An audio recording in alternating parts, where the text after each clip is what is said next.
What's up, ladies and gentlemen? Welcome back to the weekly Steelchair. It is me, your host, channel owner, and everything that's to do with pro wrestling. It's me, Reece. Welcome back to the weekly Steelchair for the second of the two review shows of the weekend. It is Wrestle Dynasty. We're here to review it. We're here to discuss it. And if anyone wants to join, you're more than welcome. I'm going to drop the link in the chat. So you want to come on and talk about this exciting pay-per-view that was today, you're more than welcome. We have a huge card to get through. We have 12 matches in total. There were 10 on the main card. We have 12 matches in total.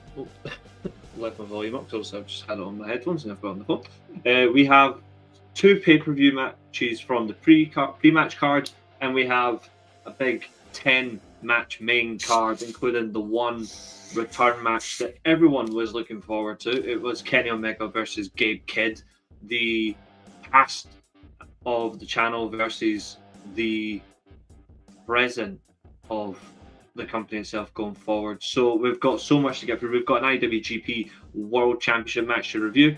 What's up, Ben? How are you? What's up, Catherine? Links in the chat. You are more than welcome to join me as well. If you are watching, please do hit the like button. Please do share this stream as well amongst your socials. And please do subscribe as well to the channel. It would be great helping out the algorithm for the channel just so we can get more out there. It'd be fantastic just to get the attention this channel rightly deserves. But as always, this is professional wrestling. We're not here to talk about some random shit that doesn't any relevance. This only is Wrestle Dynasty. So let us get through it.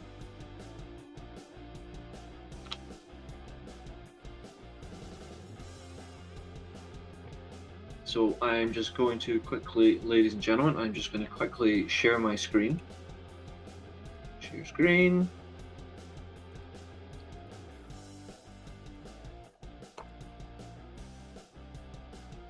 It is pathetically snowing over here in Scotland. The weather is absolutely shite.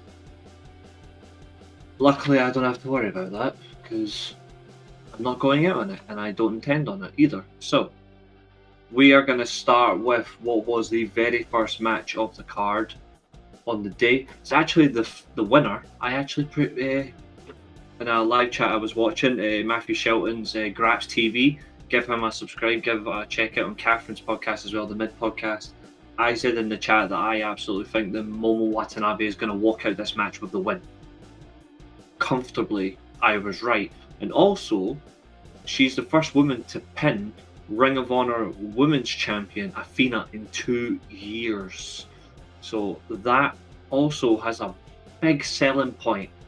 How will the champion rebound after being pinned for the first time in 2 years?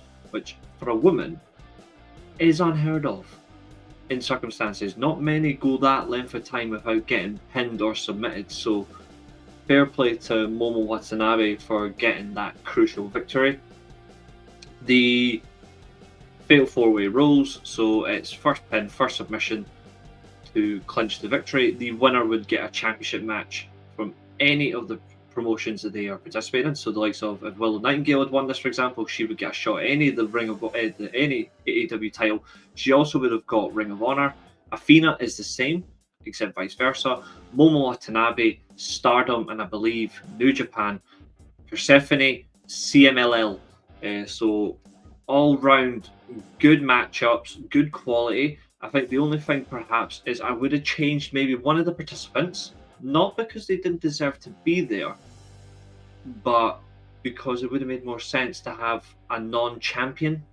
I think personally I would have switched, even though she was excellent, I think I would have switched Athena for Billy Starks.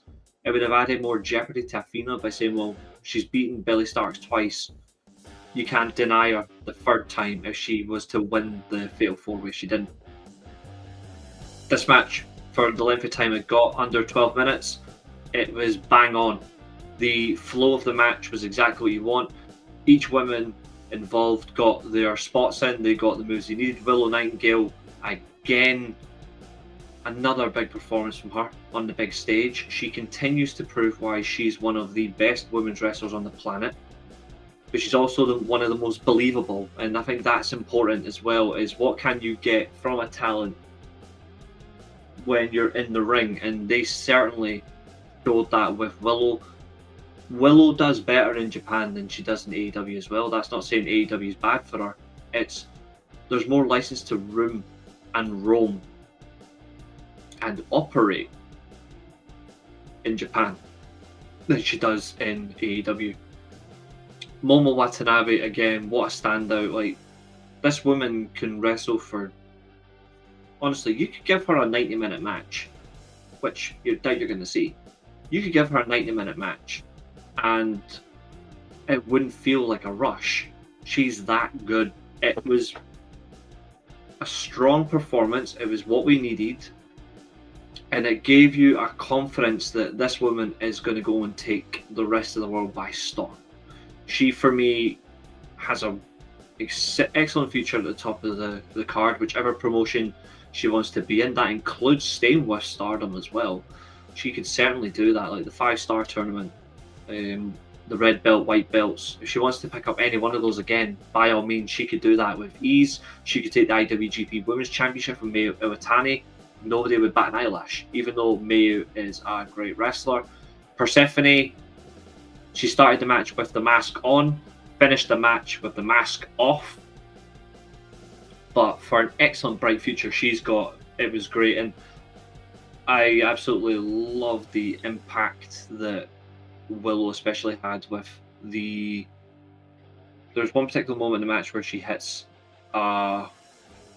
she hits that pounce, and she hits it on Momo Watanabe, and Momo got flung as if she had just been hit by a train, and it's exquisite. It's just the right telling point for a wrestling match. And this is what I said yesterday about Mayu versus Azumi, which ironically this match and the other women's match that's on the card kind of proved me right. If you give women that can wrestle, keywords, can wrestle, if you give them time, you will see a match, and an enjoyable match to watch. Yesterday, the Azumi versus Mayu Iwatani match went less than 9 minutes, but it was really good to watch. Like, you had that very fast opening start from Azumi when she done that diving top rope move to Mayu from outside the ring. You give them time and you're going to get a wrestling match. Especially because people obsess over, well, what matters more? Is it telling stories? Is it the set? Is it the promo work? Is it the in-ring work? Well, newsflash, all three are important in different ways, but you can tell stories by wrestling. These 4 women told an excellent wrestling story about who is the better combat wrestler, and it was excellent. Speaking of the man, I shouted him out earlier on, Matthew Shelton, who I was hoping to get on the show, but he's got other circumstances. This is the problem with being in Scotland, the USA, North Carolina, I should say. North Carolina. When you look at it in the worst way, timing. I have put the links in the chat, so if Matthew does want to join me for any match, he is more than welcome, but it is a pleasure. Well done as well on your watch-alongs as well for Collision, Wrestle Dynasty and Wrestle Kingdom this weekend, sir. Congratulations. They were very, very good. I for one, am very glad that there's some great wrestling content creators out there, including yourself, who just loves to talk wrestling and doesn't bullshit his audience. That's how it should be. You don't bullshit your audience.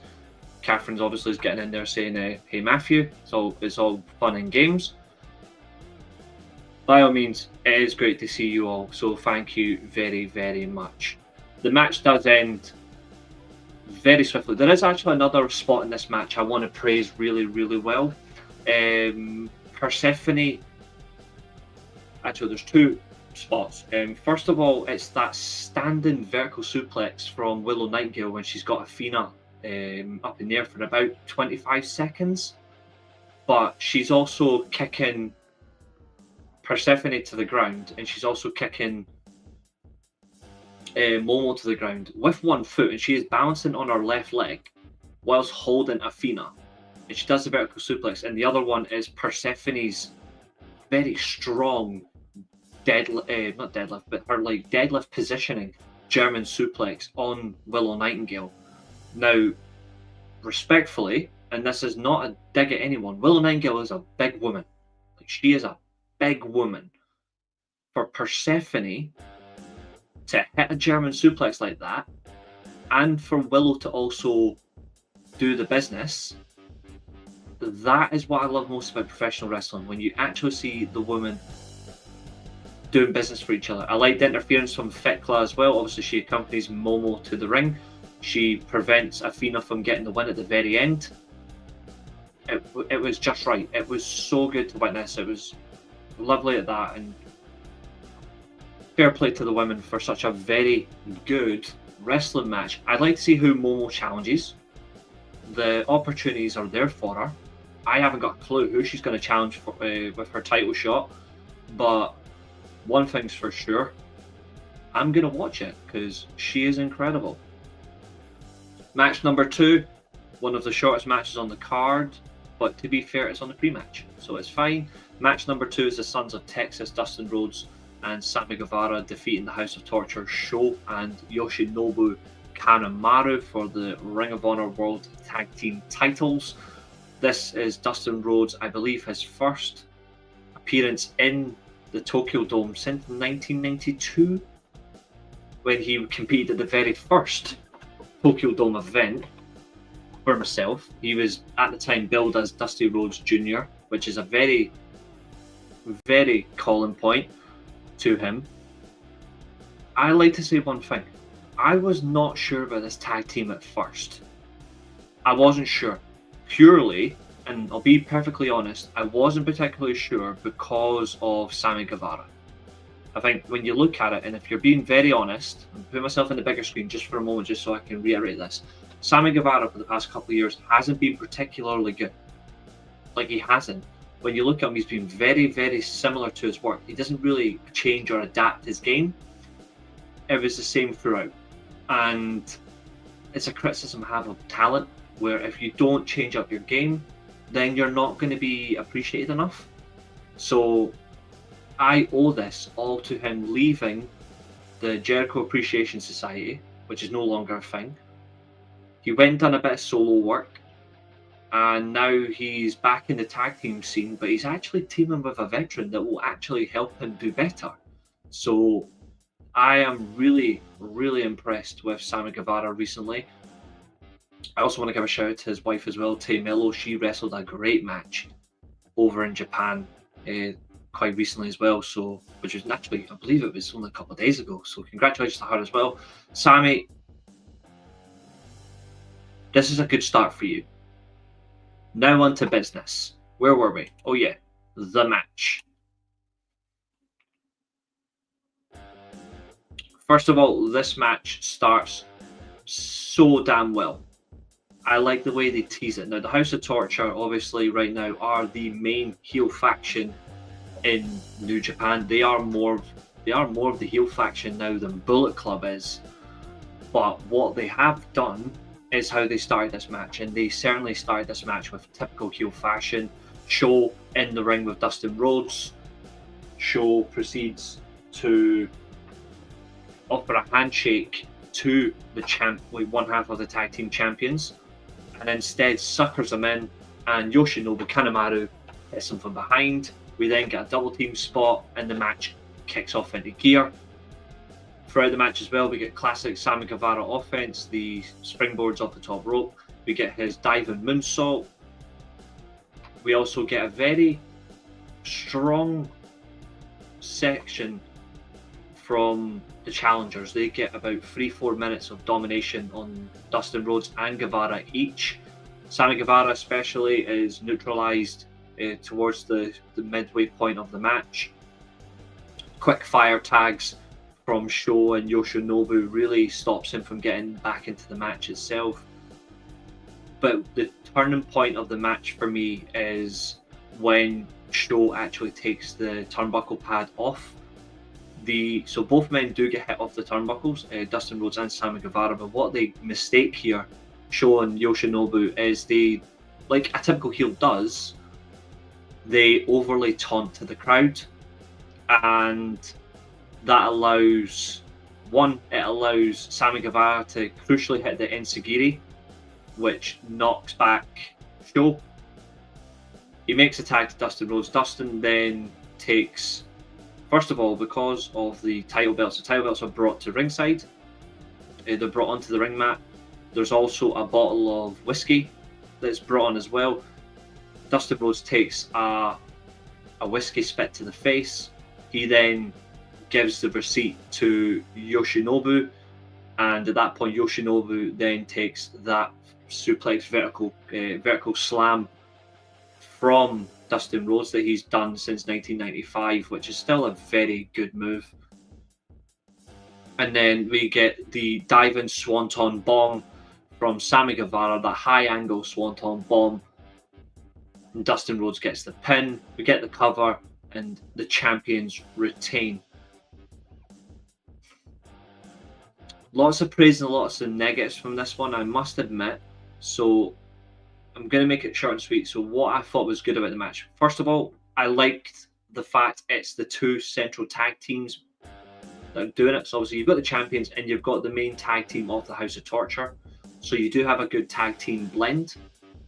What I didn't like, however, for a 1 hour card, at least for a 3-match card event, why was this below 10 minutes? Like, I look at it is potentially because of the exhibition rules match that was included. I'm not saying that's a bad thing. It's always good to see Tanahashi and Shibata amongst each other. They've been going at each other for decades. But when you look at the timing of the matches, could you have maybe squeezed something out and done Shibata versus Tanahashi elsewhere? Because New Japan are never going to clear him again to wrestle.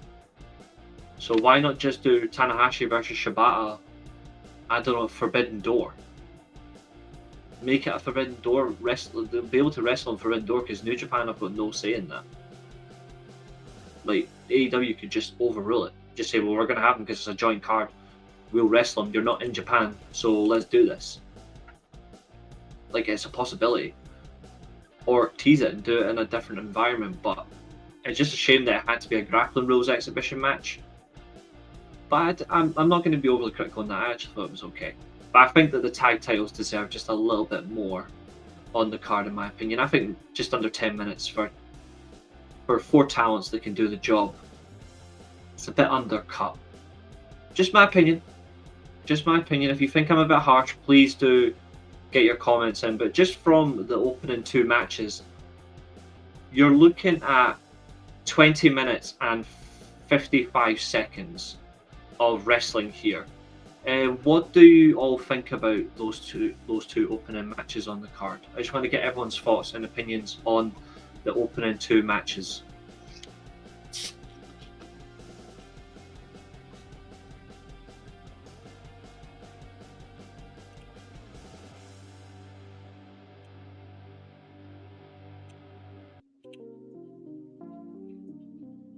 I'll mix up between the music as well. So we've had some of The Rock for about 18 minutes. Now we're switching over to some Night Driving. Matthew's come and says they need to be at least 45 minutes of wrestling. Yeah, I agree. I think the women, even though they got a little bit more than the IWGP World Title match yesterday, me personally, I think you could have had a Fatal 4-Way go for about close to 20 minutes. And I think this tag title match could have went roughly the same. If it's to protect Dustin, because Dustin is the oldest member in the match, like the oldest participant, that's fine. But you're telling me you can't even... if you want to preview the matches as well, that's okay. But you can preview 12 matches in 30 minutes. You could get 30 minutes of action out of these two matches alone. I think they kind of sold it a little bit short. That's just a criticism that you might have from pre-match cards. Otherwise, what's the point in pre-match cards? Why not? Because we all know that New Japan, AEW, and all that, they could easily just promoted this in a different way. They could have just promoted it like they could have just promoted the pre-match card shows, quick videos on YouTube, quick videos on Twitter. Sorry, X, because Elon Musk has ruined it. They could have just done that, and then they could have just had. You remove the grappling rules match, you put the main women's match on the card, you don't need the Ring of Honor World Tag Team titles. That could have been a very good Ring of Honor tag match on Ring of Honor itself. For 25-minute main event. See what I mean? Like, you could have really changed that around. They didn't, but that's just a strong reflection. Match number 3 is officially the first match of the card. This is the 8-man Lucha Gauntlet match featuring some of my favorite luchas. I'm going to quickly go off the bat by saying that the right man won.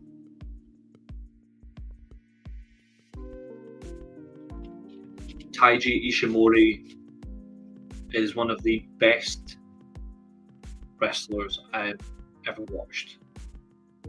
He is an exciting, fast-paced, lucha-style junior heavyweight. He understands his role. He has a perfect weight balance in the ring. His offense is spot on. And he does not fail at all in the big moments. Hechicero obviously starts the match, and it was excellent from Hechicero. I thought Hechicero really stood out.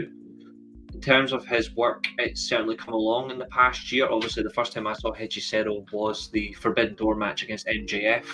I've watched a lot more of him since, and quite frankly, I am so impressed with him. I think 2025 could well be his year. It depends on what they're going to do, whether it be CMLL or if he comes over to other promotions, because CMLL have partnerships across the globe. I saw him live at the Rev Pro event versus Zack Sabre Jr. and that man can go, like, especially in a technical match. Like, he can go. Like, he deserves a lot of praise for his work. I am really impressed by Hechicero.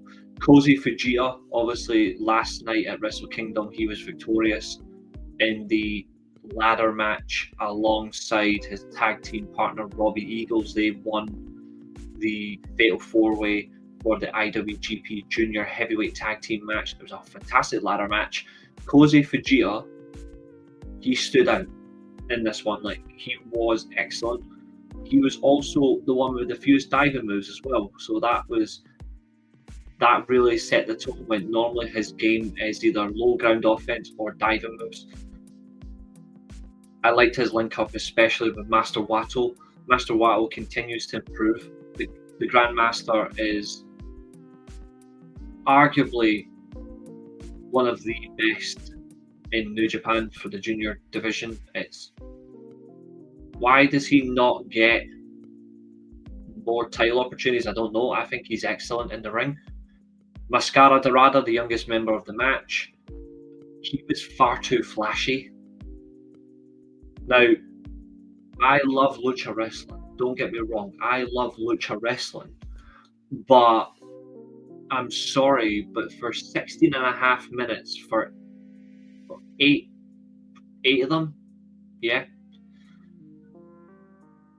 he did far too many springboard moves and not many ground offense that would have actually helped him win the match. I think obviously that's the way it's been booked, but it's been overdone. He's doing far. This is actually ironically what I said in Matthew's Collision slash Wrestle Dynasty watch along. When I said I had a little bit of doubts about Lio Rush and Action Andretti, because when you've got far too similar a moveset or far too similar way of working, you're going to get lost. And I think Mascara Dorada constantly doing all these springboard moves, it didn't help him stand out. And that's why the likes of Titan and even the final entrant, El Desperado, actually shone. So El Desperado comes out last. Every single person in the ring at the time were brawling. They all stopped and looked at the new IWGP Junior Heavyweight Champion as as you would expect. He holds a title. He became the number one target. Every single one of them ran out the ring, up the ramp, went after him, and started beating the shit out of him.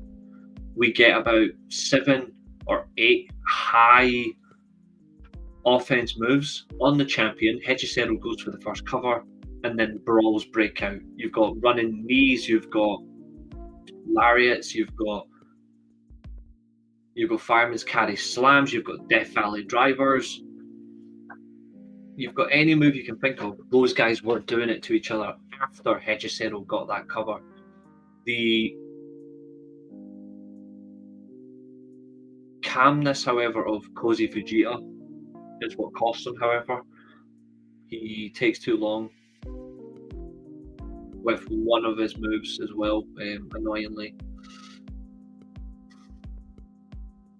The very end of the match, he takes too long and he sets himself up for error, because that's when Taiji Ishimori steals the pin and Taiji emerged victorious in the Lucha Gauntlet match. I don't do ratings, but this was exactly what it needed to be for an opening card.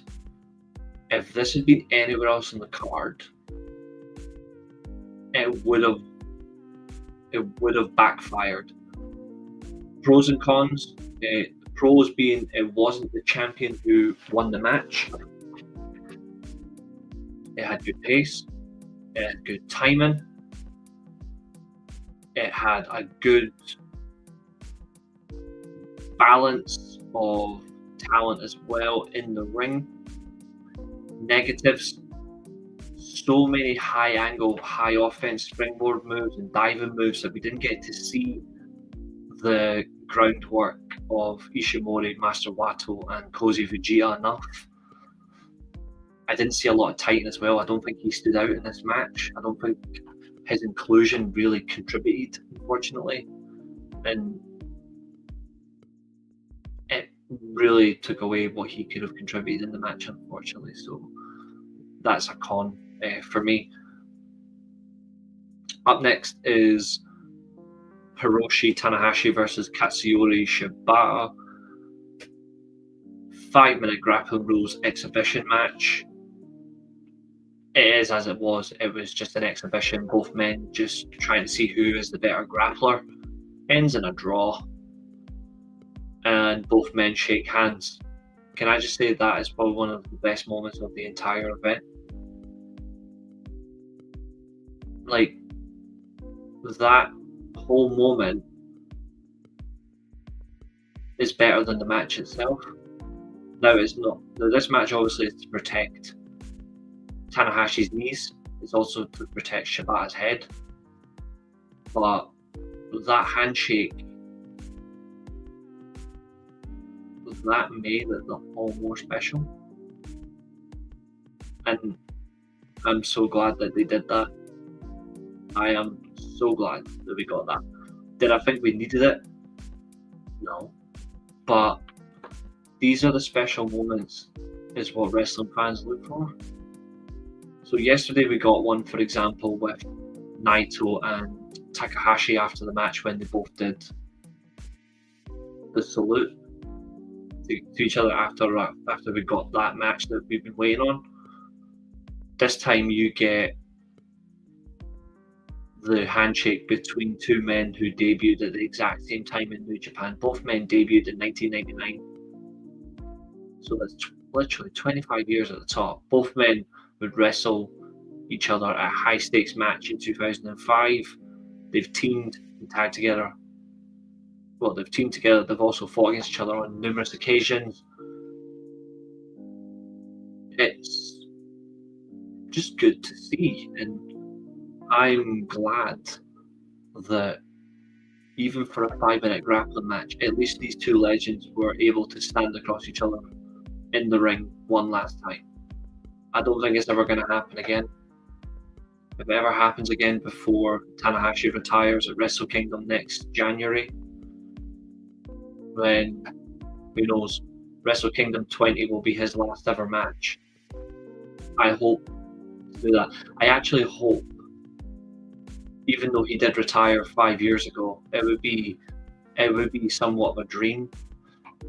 On his run to retirement, I would love it if Jushin Thunder Liger came out of retirement for one last match and he wrestled Tanahashi on his retirement tour. I think it would be great for the promotion, to see that. Will it happen? I don't think so, but I would absolutely love that. I think it would just make the wrestling fan in me, it would just complete me in that way. It would complete my year, because one of the greatest ever pro wrestlers retires at the end of this year, or start of next year, in Tanahashi. It's one of the biggest moments of the year. It's going to be the biggest moment, and I don't know what more you can really think of about that can be done. I think we're going to get another Okada match. We're definitely going to get Tanahashi versus Kenny Omega. Could we get Tanahashi versus Kota Ibushi, or Tana versus Jay White again? Who knows?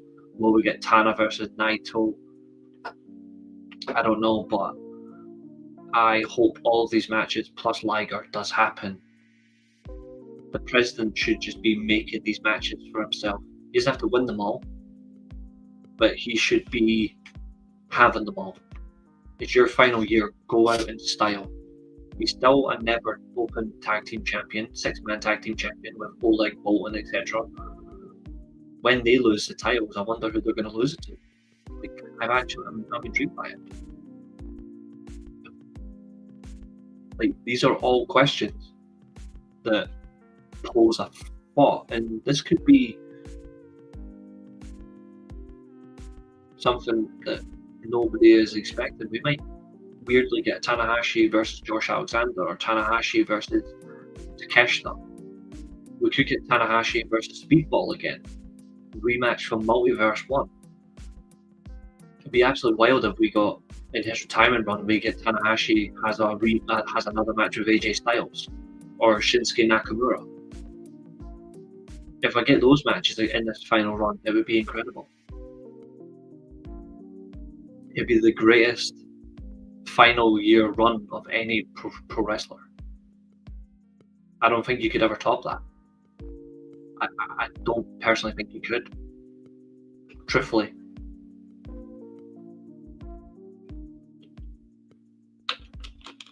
Again, I'm speculating, of course. I'm just speculating. But what did you all think of the grappling rules match? Also, would you have changed this to something different? Or do you think it was exactly what it should have been and it was the right place at the right time?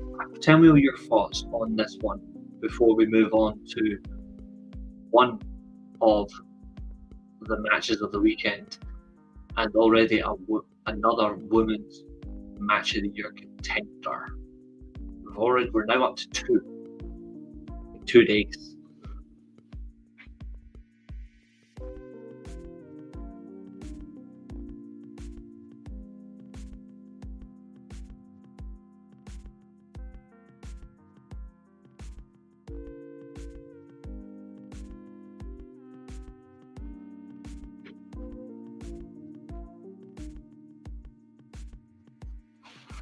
And yeah, the Tanahashi match, yeah. Tanahashi.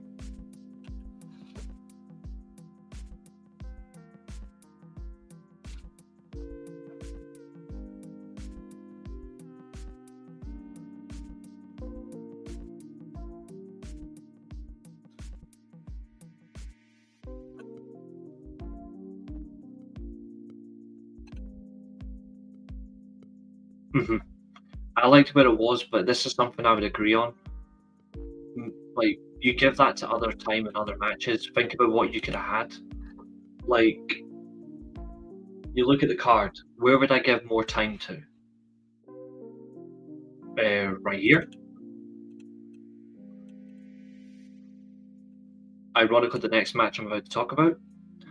Give it to this match. Give it to this one. Give it to this. Give it to this. Ironically, give it to that.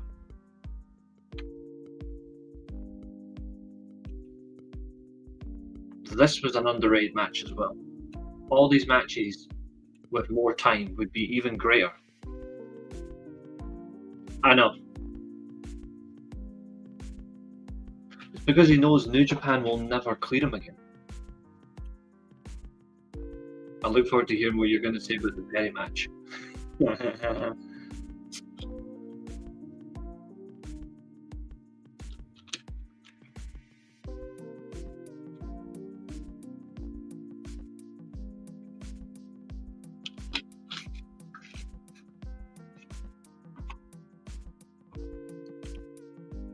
I am really eager to hear what he's going to put in about the Perry match. Speaking of which, moving on, match number 5 of the event and the third match of the main card, when my PC decides to behave itself instead of being a little dick. Winner takes all, title versus title. I think they will. And it would be really incredible if they do run it back at Forbidden Door. Tell you why though, because if they do, you're getting about 15 minutes as well. That 15 minutes of pure excellence will be incredibly unreal. Especially when they'll be allowed to do what both men love to do, wrestle. Especially both from a shooting aspect and just wrestling in general. You get that in a long nutshell. Will we see more? Who knows? We will find out. But, as we say, winner takes all, title versus title, submission specialist versus submission specialist, money versus heart, New Japan Strong Women's Champion versus the Rev Pro undisputed British Women's Champion.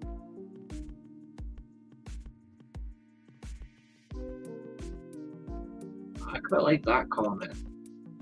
Mercedes Mina was the choir in this trilogy of what I considered to be church last night. I like that. That's a good way to put it. Like, that's a very good way to put it. I really thought they echoed the chambers of each other. And I just loved their chemistry in the ring. For just under 14 and a half minutes. This was excellent. And they ran it back. Now, I have my issue. I've said numerous times I've got issues with Mercedes Moné, where I think at times she can be way over the top. And she doesn't come back down to do she's like in a planet of her own where she doesn't come back to do the matches that we really want to see and do. And we don't get the right feel. This, however, on the back of the match at World's End against Statlander in the rematch, she's now done this with Mina, and it's incredible. This match should end the conversation about who is the best women's wrestler out of the 4 horsewomen. The conversation should now be over.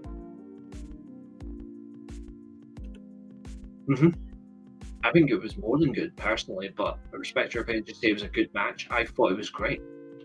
But for me, the argument is over.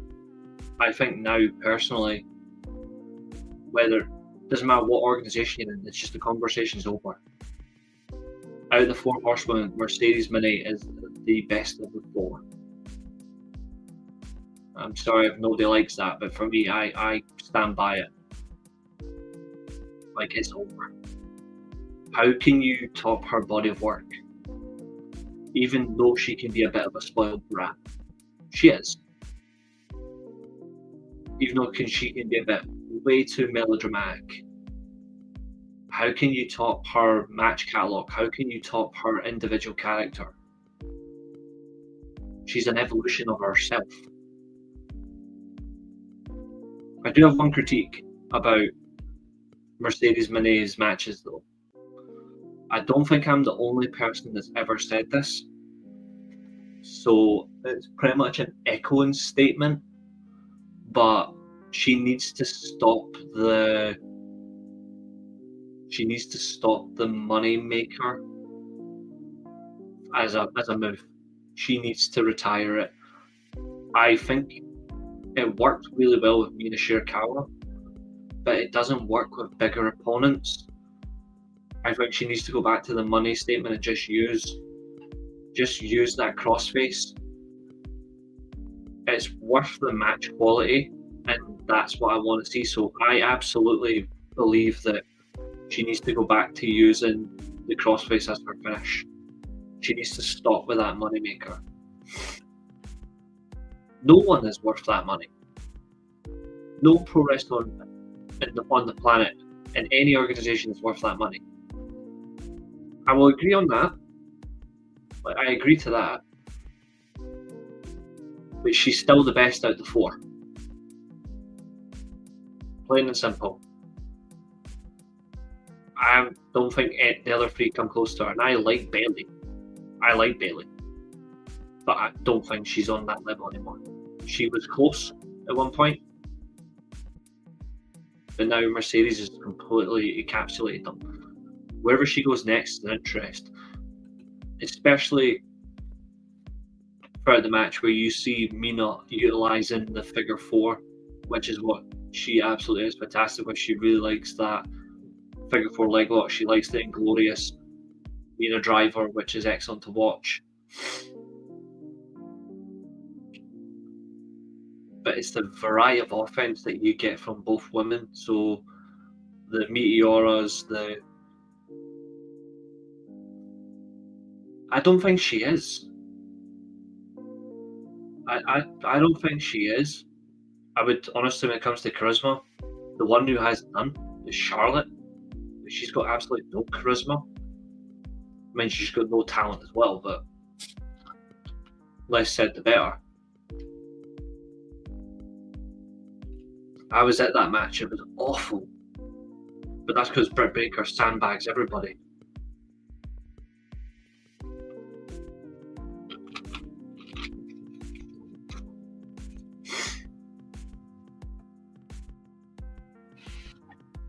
She sounds like Amy half the time. That did make me laugh. I kind of disagree, but I do see where you're coming from, though. I do see where you're coming from.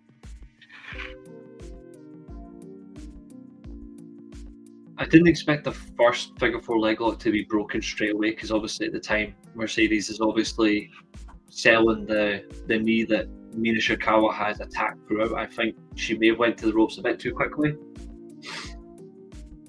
The second time, however, she's definitely not done that. Obviously at that point she's already weak enough, she can't get out.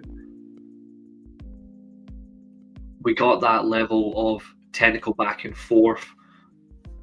I think the only issue is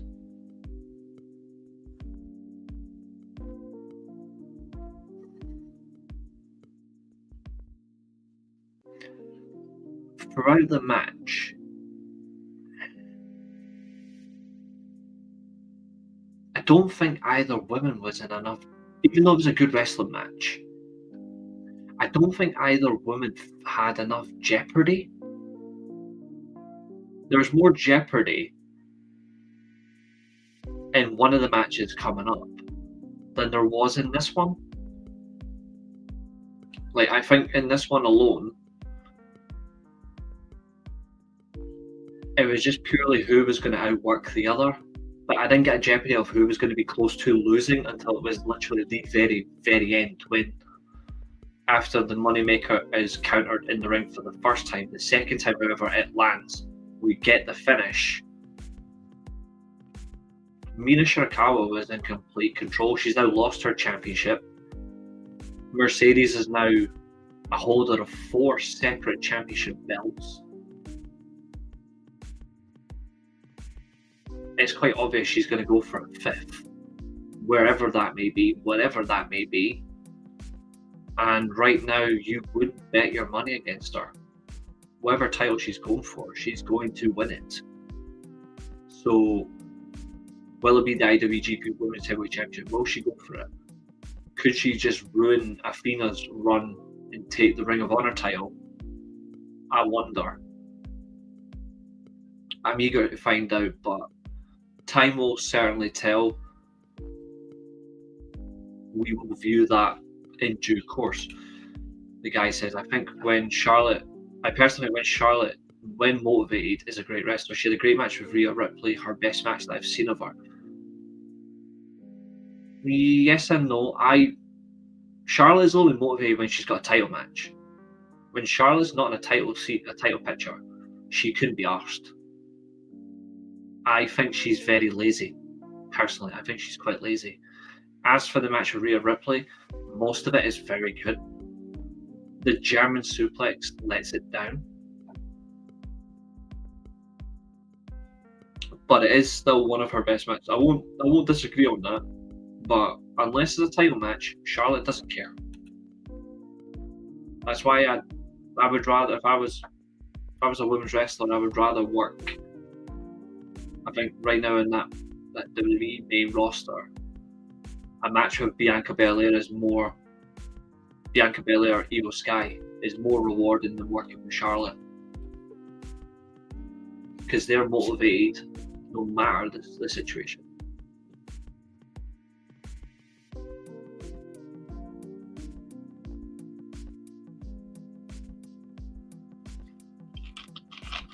But I don't disagree on that Mania match though. Like, I don't.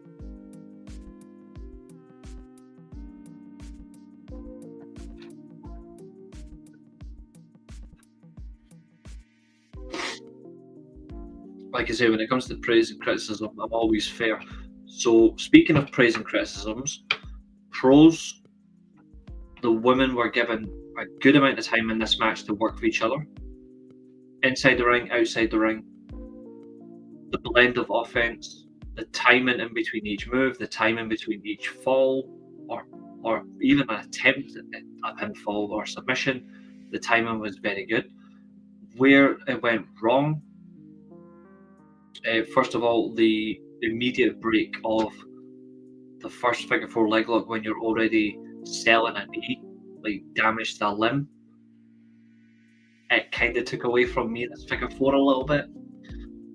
Another con is the money maker. That move, aesthetically, it looks great. It looks good as a finish, but opposition-wise, it just doesn't work.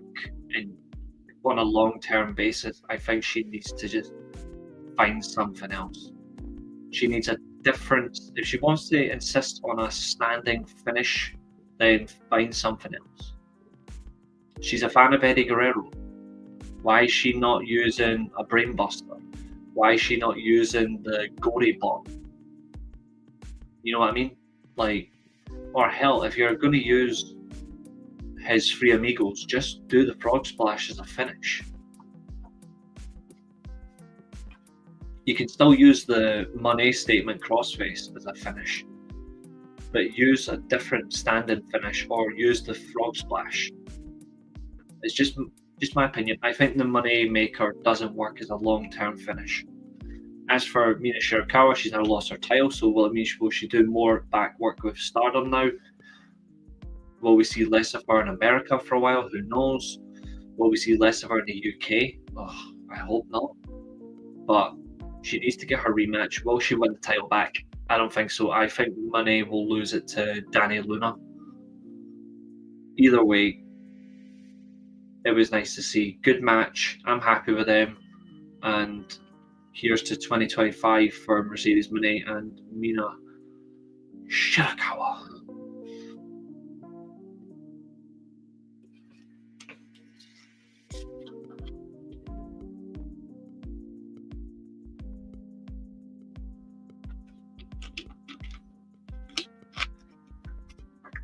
I think we need a song change. Yes, I have.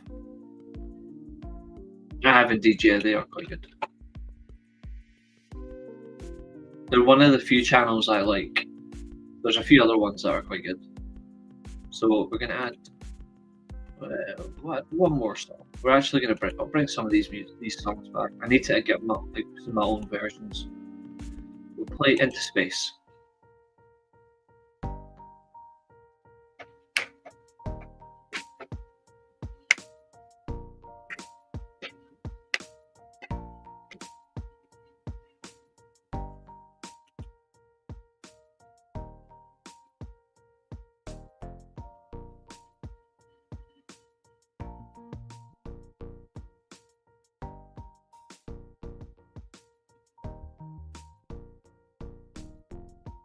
Oh, and I have a short message in visual presentation of anybody that doubts David Finlay as a wrestler. All thanks to his stablemate on screen now.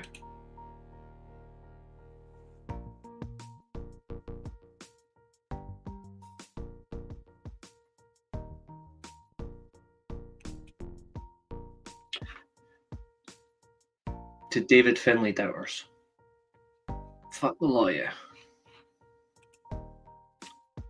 So, David Finlay, accompanied by Gato, would have a 30-minute brawl with one of the biggest and heaviest hitting men in the business in Brody King. There's a moment on the English commentary that is absolutely spot on, and it's after he hits a standing suplex, and the exact words are pound for pound, David Finlay's power game is the best in wrestling.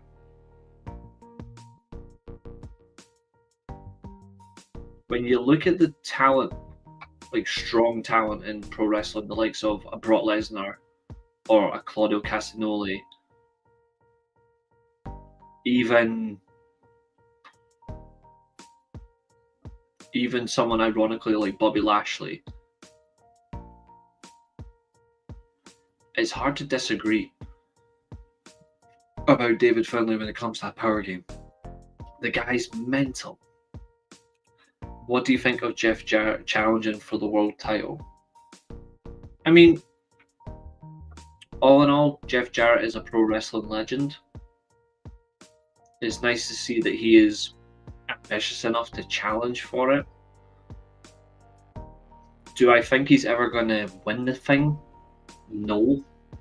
But I think he will get a world title main event at some point on pay-per-view. And I would watch it. I seen someone for a joke say Jeff Jarrett versus Christian Cage will be the main event for All In. And not gonna lie, I started laughing, but I thought actually that would happen, and it would probably be one of their better main events.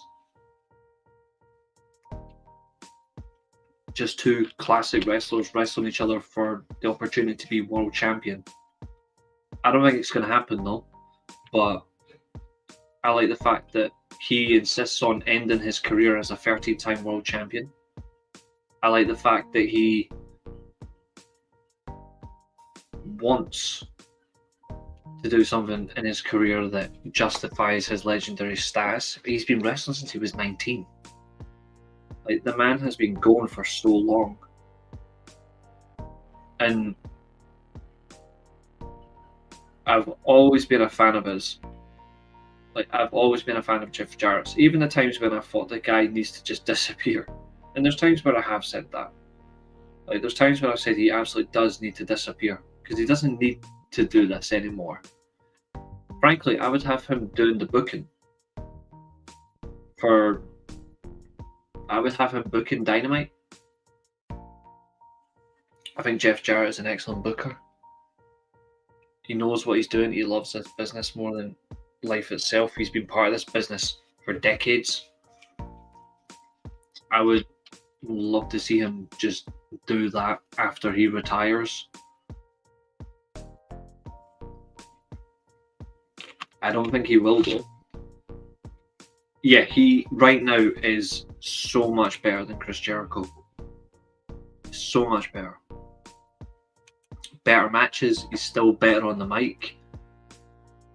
He tells better stories. Like, Jericho right now should be doing what Jeff Jarrett is doing. But instead he's so stuck on this learning tree gimmick, and I hate it. Like I hate that gimmick. It does what? Why would you persist with it?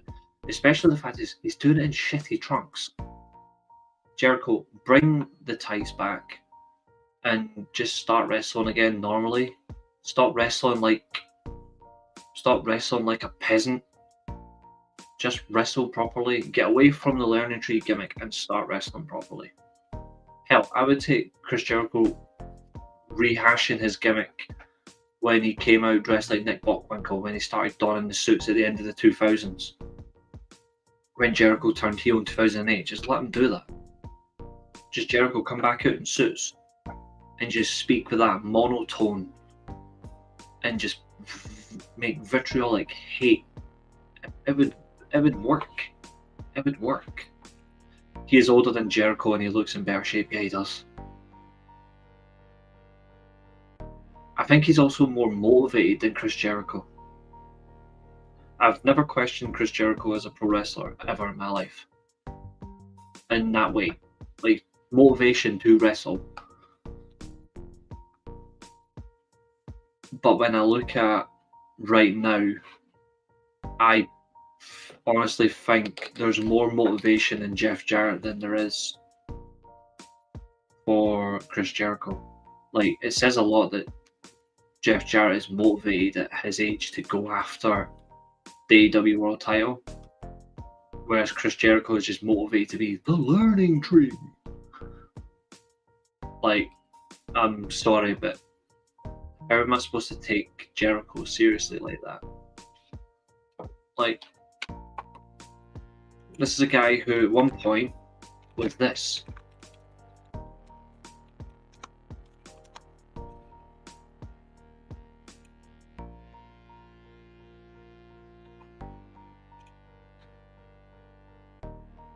Like,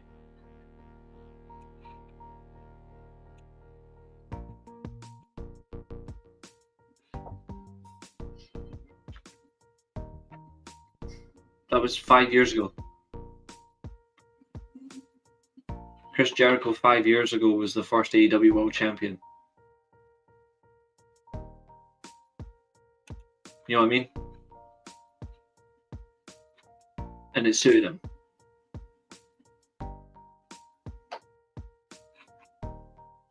You're telling me that he cannot redo this? I mean, look at this as well. Here's another one. This is Chris Jericho 7 years ago.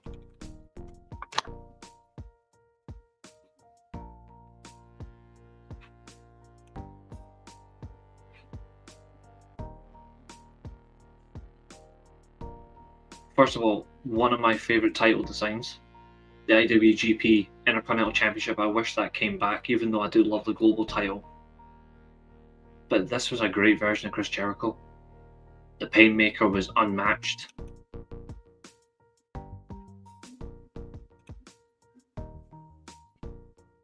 Just look at the presentation. The Alpha before Takeshita was redubbed the Alpha. Like, that's 6 years ago.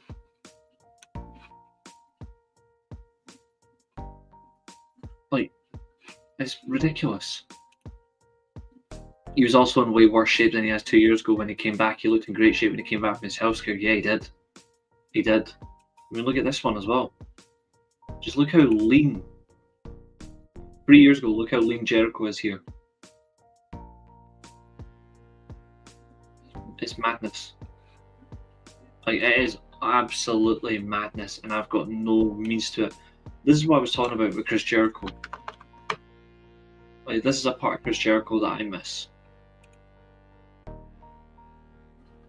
This is one of my favourite versions of Jericho.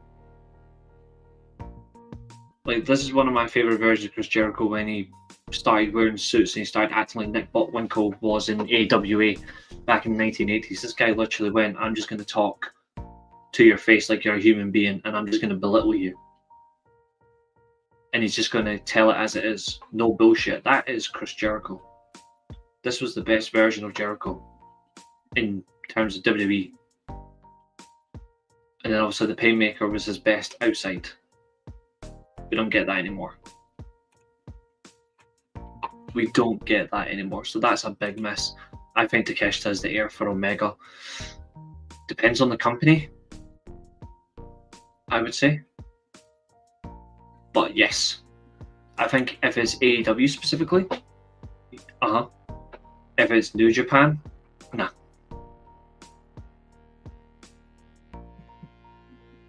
I think that's the only telling point. We are going to talk about, so obviously back to David Finlay versus Brody King. Now, this was heavy hitting. This does end with the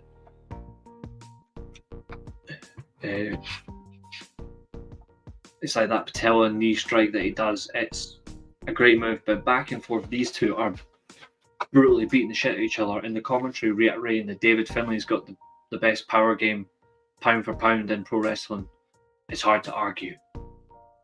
Like, his strength, his groundwork, even his standing game, like, he's on point right now. He did lose last night to Yota Tsuji, who will be coming on very shortly. But even so, like, I didn't think he needed to win this. Like, I don't think, personally, David Finlay needed to beat Brody King. But he still did. And he's had 2 great matches this weekend. He's put himself, in my estimation, as a strong contender for the IWGP World Championship. I think he needs to be in contention this year. I could see it being David Finlay challenging at Dominion and winning the title. And I wouldn't be against it. I could see it being Gabe Kidd versus David Finlay at Wrestle Kingdom 20.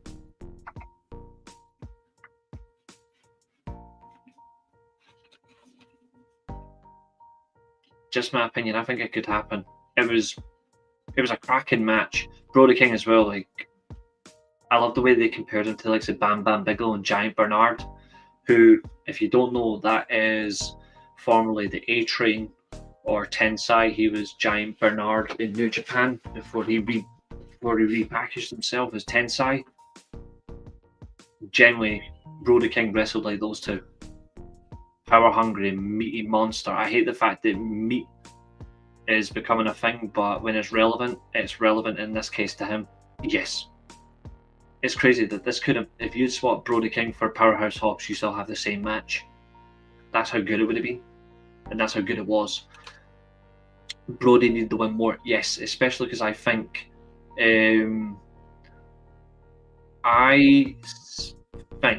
you might see Brody splitting away from the House of Black this year.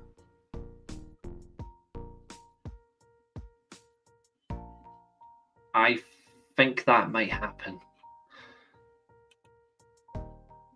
100%. 100%. I don't disagree with you at all on that one, the guy. I think you're spot on. He hasn't been relevant since MJF. Because look at what he did. Like, we got to see Juventud Guerrero, for fuck's sake. Like, it was just great work. But, yeah, we haven't had that since. That Jericho's gone.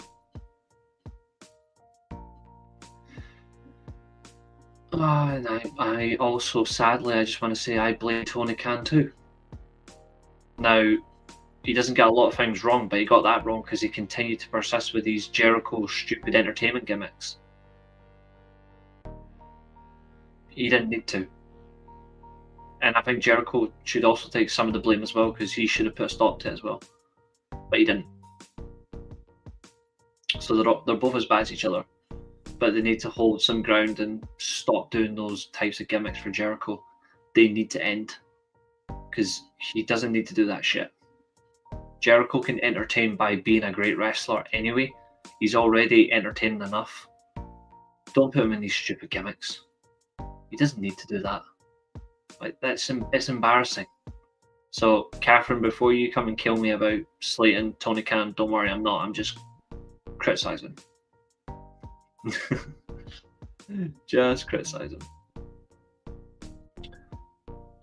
Up next, the loser of the Wrestle Kingdom main event, Shota Umino, the Roughneck, defeated Claudio Castagnoli in a 14.5-minute match.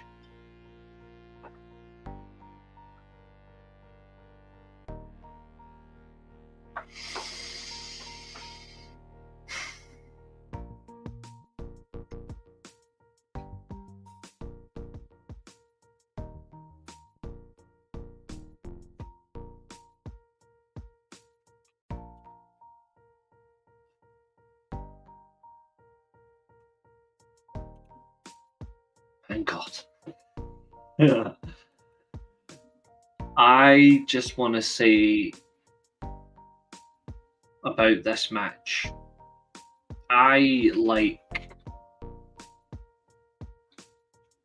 really like Shota Umino, but he was lost in that main event, not because he lost, but he looked lost. Against Claudio, didn't work.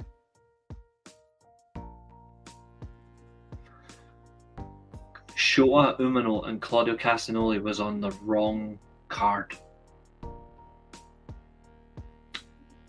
And in the wrong country.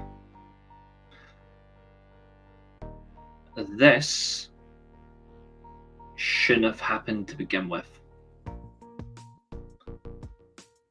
I like both wrestlers. They both wrestled really good matches. But this was pointless. You gave me 14.5 minutes when I didn't want it.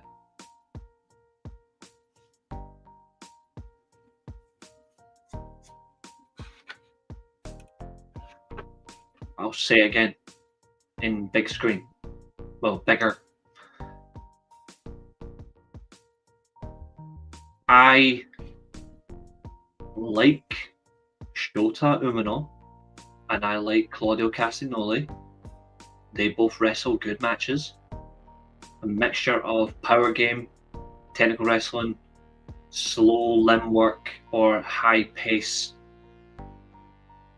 But I did not need this match at Wrestle Dynasty.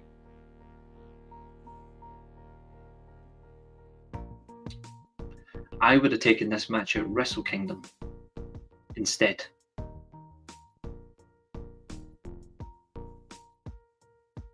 Or Windy City, the Riot City event that's coming up.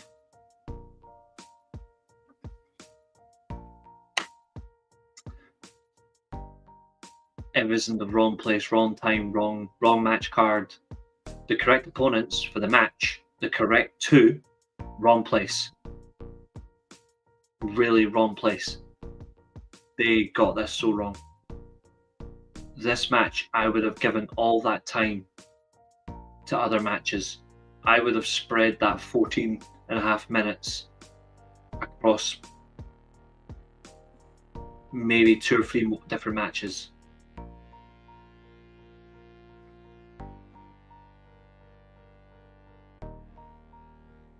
I think they got it massively wrong.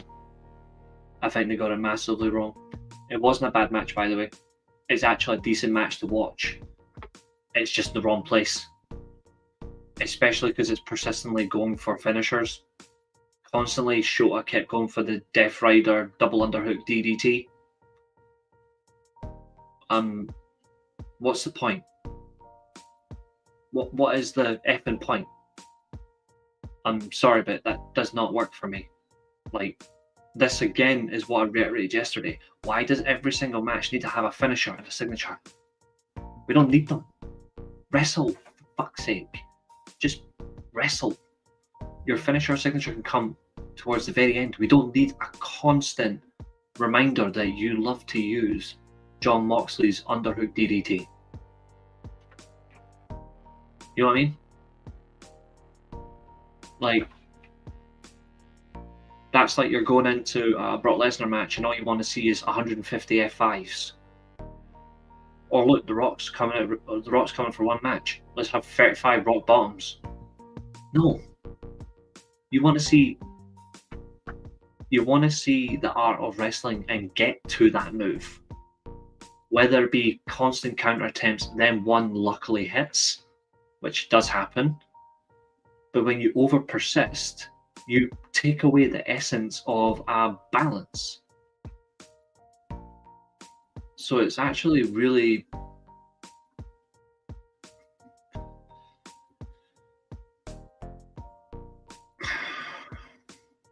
it's depressing. If you ask me, it's depressing. This match wasn't bad, it was just not needed. We didn't need it. Just saying. Did you watch Retro Ring of Honor? Yes. I did.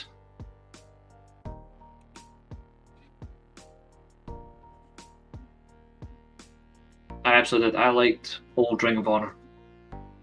Still watch the old pay-per-views now and then. Just remember, I am a fan of most of these wrestlers. I'm still going to come at them in that way. Notice how I didn't need to do what JD from Dumb Shit City did. I don't need to abuse them. I don't need to abuse these wrestlers. Because that's pointless.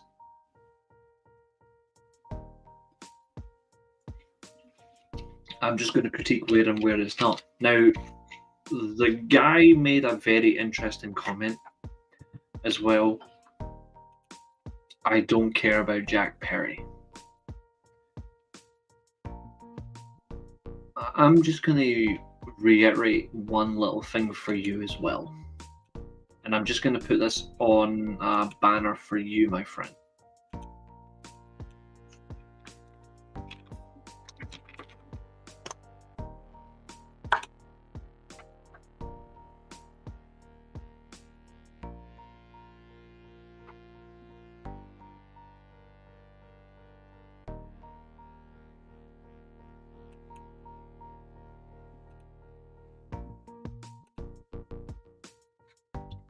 You're not wrong.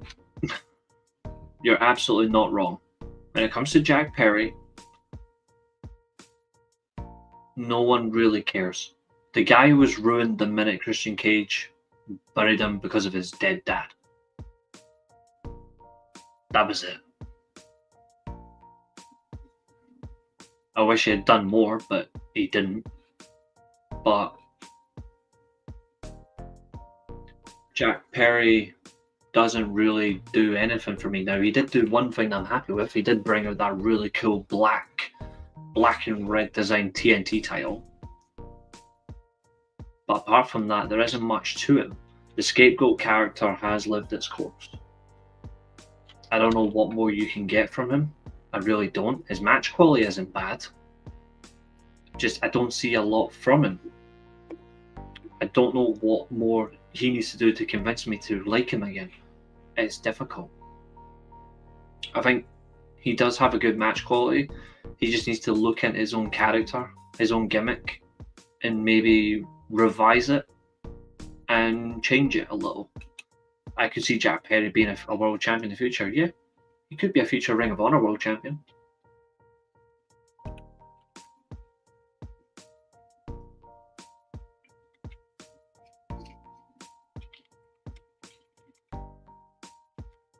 No idea if he will though, but it's certainly possible. Right. Now we're in for a treat. He had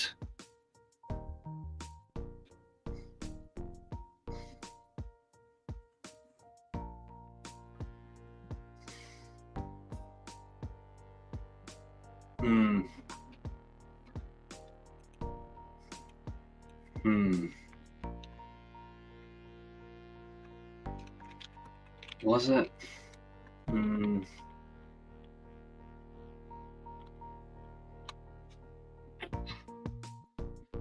Not really. I said yesterday that my match of the card for Wrestle Kingdom was Tsuji versus David Finlay. Azumi versus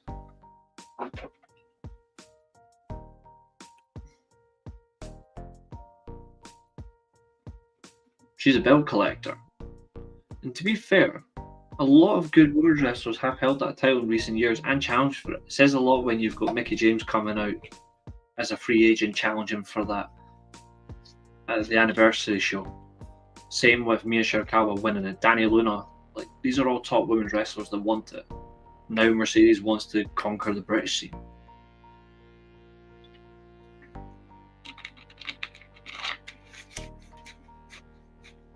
I think when you say nobody cares about it, that's subjective. They did try. They offered £1 million for it. Sorry, $1 million. Now, yesterday I said Yota Tsuji versus, I'll reiterate, Yota Tsuji versus David Finlay was my match of the event. But Konosuke Takeshita versus Shingo Takagi, despite being title for title, ran it very close from a men's side. It ran it very close. Tonight, again, Takeshita has ran the best match on the card close. Different opponent, different way of working, and it's still a masterpiece. On his show last night, because I did say I was there and I was watching, Big Man Graps TV's owner Matthew Shelton made a comment that when you look at 2024 and beyond and who might be the best wrestler when it comes to match catalogs right now, he mentioned Takeshita's probably Will Ospreay's only rival right now. And it's hard to argue that because Takeshita in 2024 had a phenomenal year. Now, I put a comment about workhorse rivals, about who can rival him as a workhorse match. Now, I mentioned Josh Alexander, I mentioned Nick Nemeth, but I could also say on a different level, Zack Sabre Jr. You could say David Finlay. You could say AJ Styles when he's fit. He will outwork, he can also do the work. They're all-round basis. But Takeshita last year alone, his schedule needs to be properly studied and properly praised. Back and forth, back and forth, back and forth, country to country, country to country, country to country, promotion to promotion, promotion to promotion, opponent after opponent. This guy is chopping up trees. Like, just look at who he's had to face since coming over to America more. Like, a few years ago, the man beats Kenny Omega back-to-back pay-per-views. He beat Will Ospreay. He's won the AEW International Championship in the triple threat match that was incredible. He's beaten Ricochet, who's come into his own in the right way. He's beaten Powerhouse Hobbs. Like, he's on a schedule right now that is worthy in that way, you know? Like, it's that power, and it's impressive. He almost scored as many title defenses in a 6-month period as half of Roman's entire defense schedule. Yeah, you're not wrong. Like, the man will not stop. His best match, in my opinion, was the Alexander match at Maple Leaf. I'll take that back. I don't think the majority of fans will know of that belt. If AEW want more intriguing, maybe the Knockouts title would make more people interested.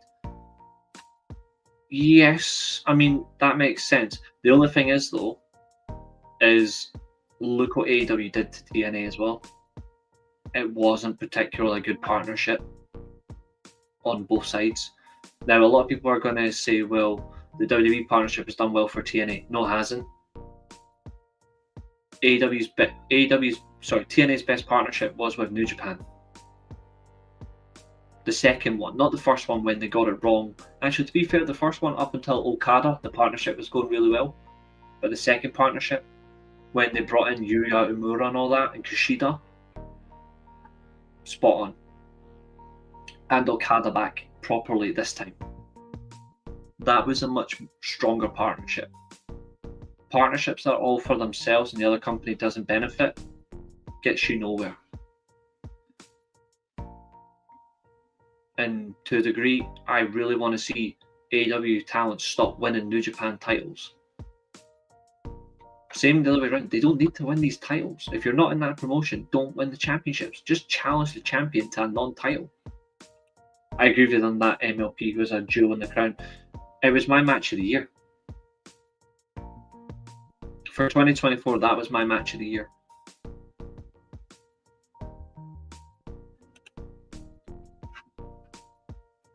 And I was at a lot of great matches last year. I saw a lot of great matches live or watched back. There was a lot of great ones. That was my match of the year, Takeshita versus Josh Alexander. And I'm probably going to get people crying saying, oh, but why not this, why not that? Well, it's my opinion. I don't think he'll buy any other companies. I think he needs to sell one. I think he needs to sell Ring of Honor.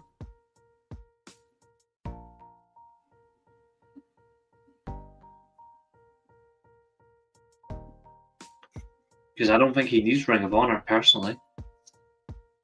I think AEW should be his priority, especially with how they're doing on Max. They've started quite well. Invest all your time and effort into that.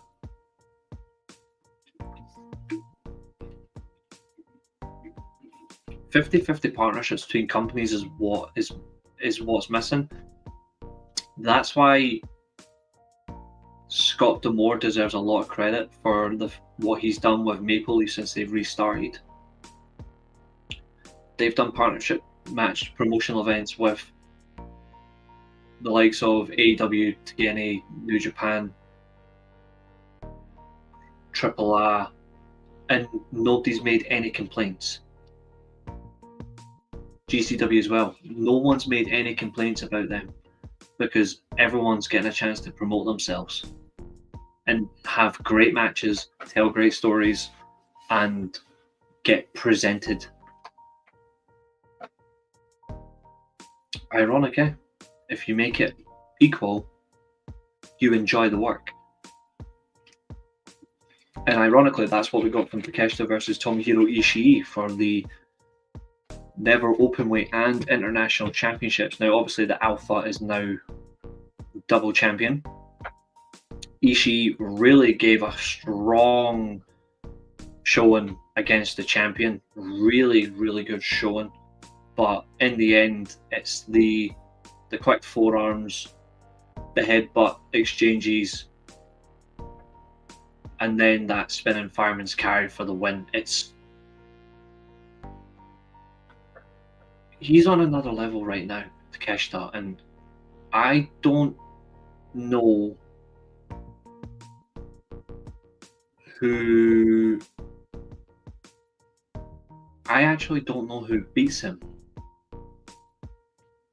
Like, I'm actually intrigued to see who beats him. Not for both of these titles, even just one of them. Like, who is he going to drop the NEVEE Openweight title to?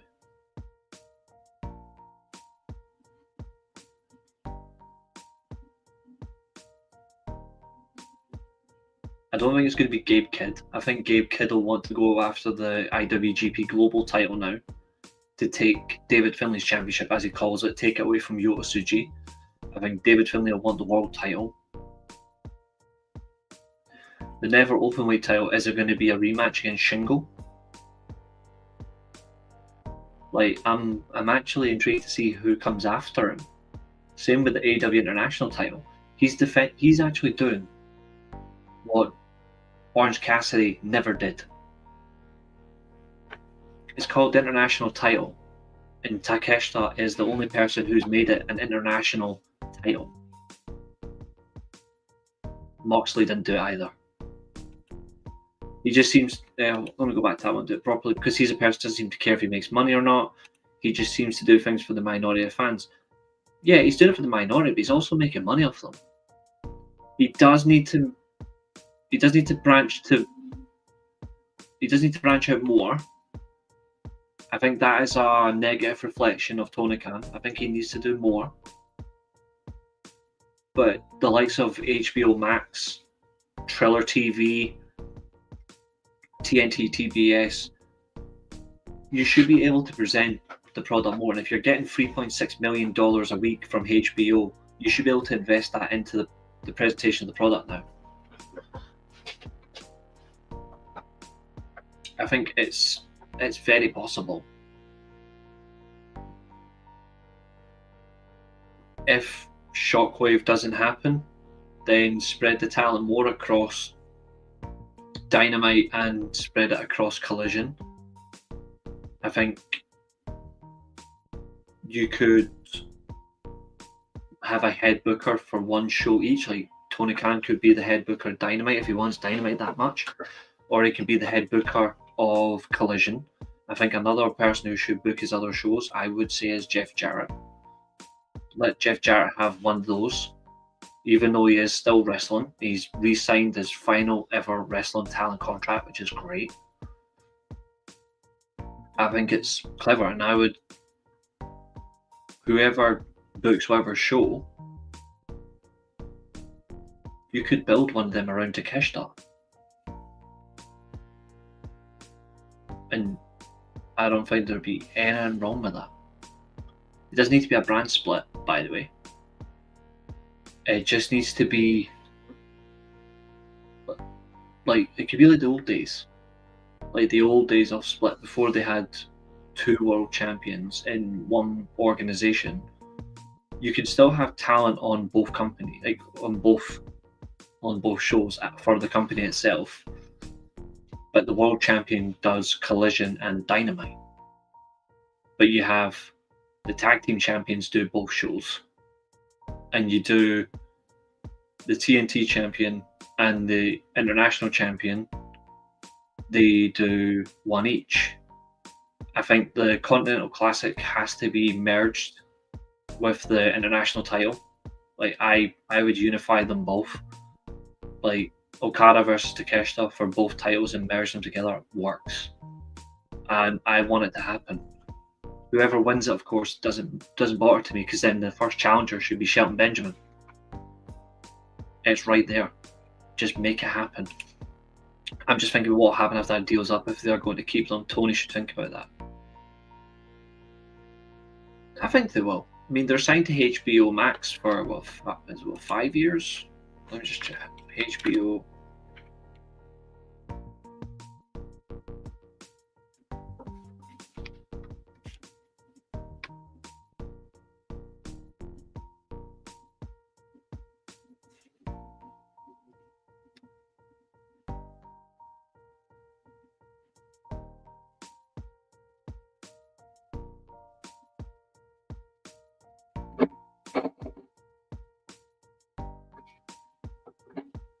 Sorry, I didn't mean for the silencer. Just somebody that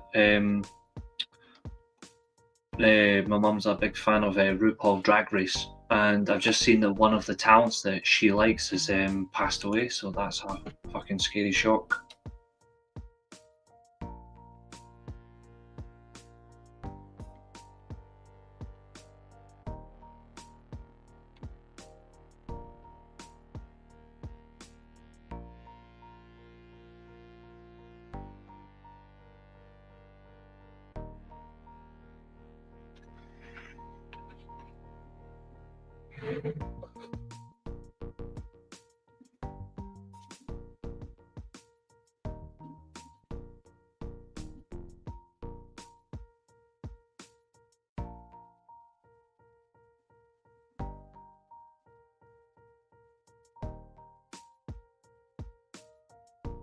Just looking for what I was getting. Sorry, it's just really changed my head.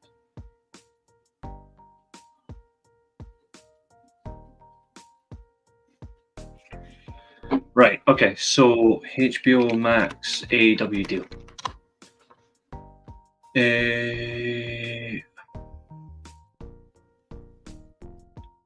Right, so it is now on Max, but how? Yeah, $185 million deal. And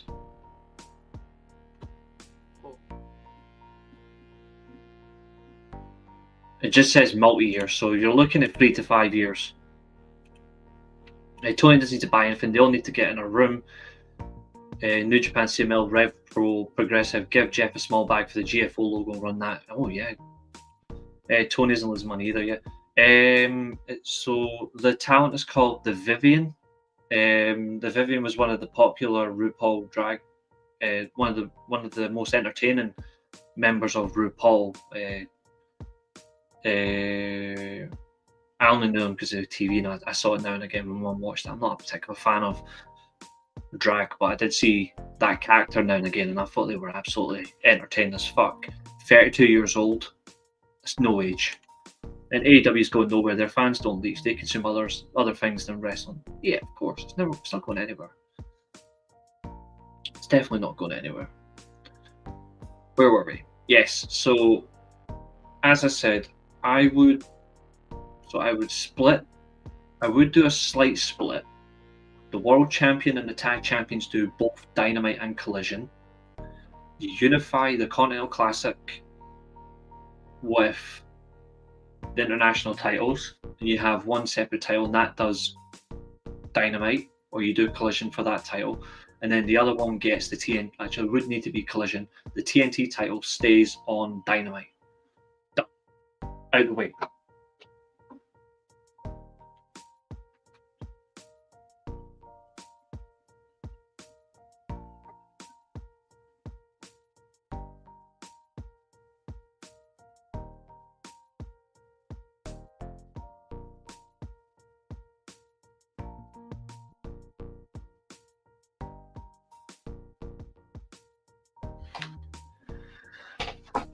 People might disagree with that saying, but that's because it's splitting brands, but it's not actually a bad thing.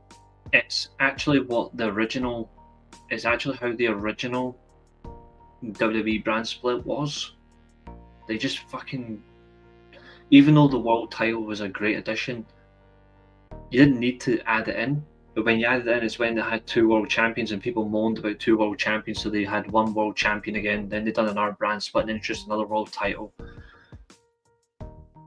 If AEW just done that, where they reduced the roster a bit, split both brands, but you have only 2 mid-card titles, the tag titles and the world championship, and you make the 2 mid-card titles exclusive to either show, the tag team champions and the world champion does both shows. It's out of the way. Same with the women's title. Women's champion does both shows. TBS champion does both shows. The rest of that stays as a split. It works really well. He has put in money though. People saying he's not put in money it's a myth. I think he could put more in though, but he has put money in. He's certainly put more money in, but I think he could easily increase his uptake. His intake to improve his uptake, I should say. That's something I think is a fair criticism. I think that's a fair criticism that you can make. Moving on after that excellent match between Takeshita and Ishii is where it perhaps questions need to be asked.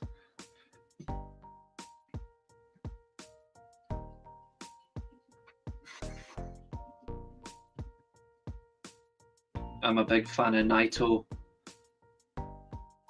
I really like Takahashi. Jeff Cobb is incredible as a single. Great-O-Khan is just funny. The Young Bucks are the genuine tag team in this match. The only one of these teams is not a New Japan tag team. And that's the Young Bucks. Now, this was kind of ironic to what they were saying about they deliberately put on bad matches last year and now they're starting fresh this year. They've absolutely proved the point, because this match was excellent.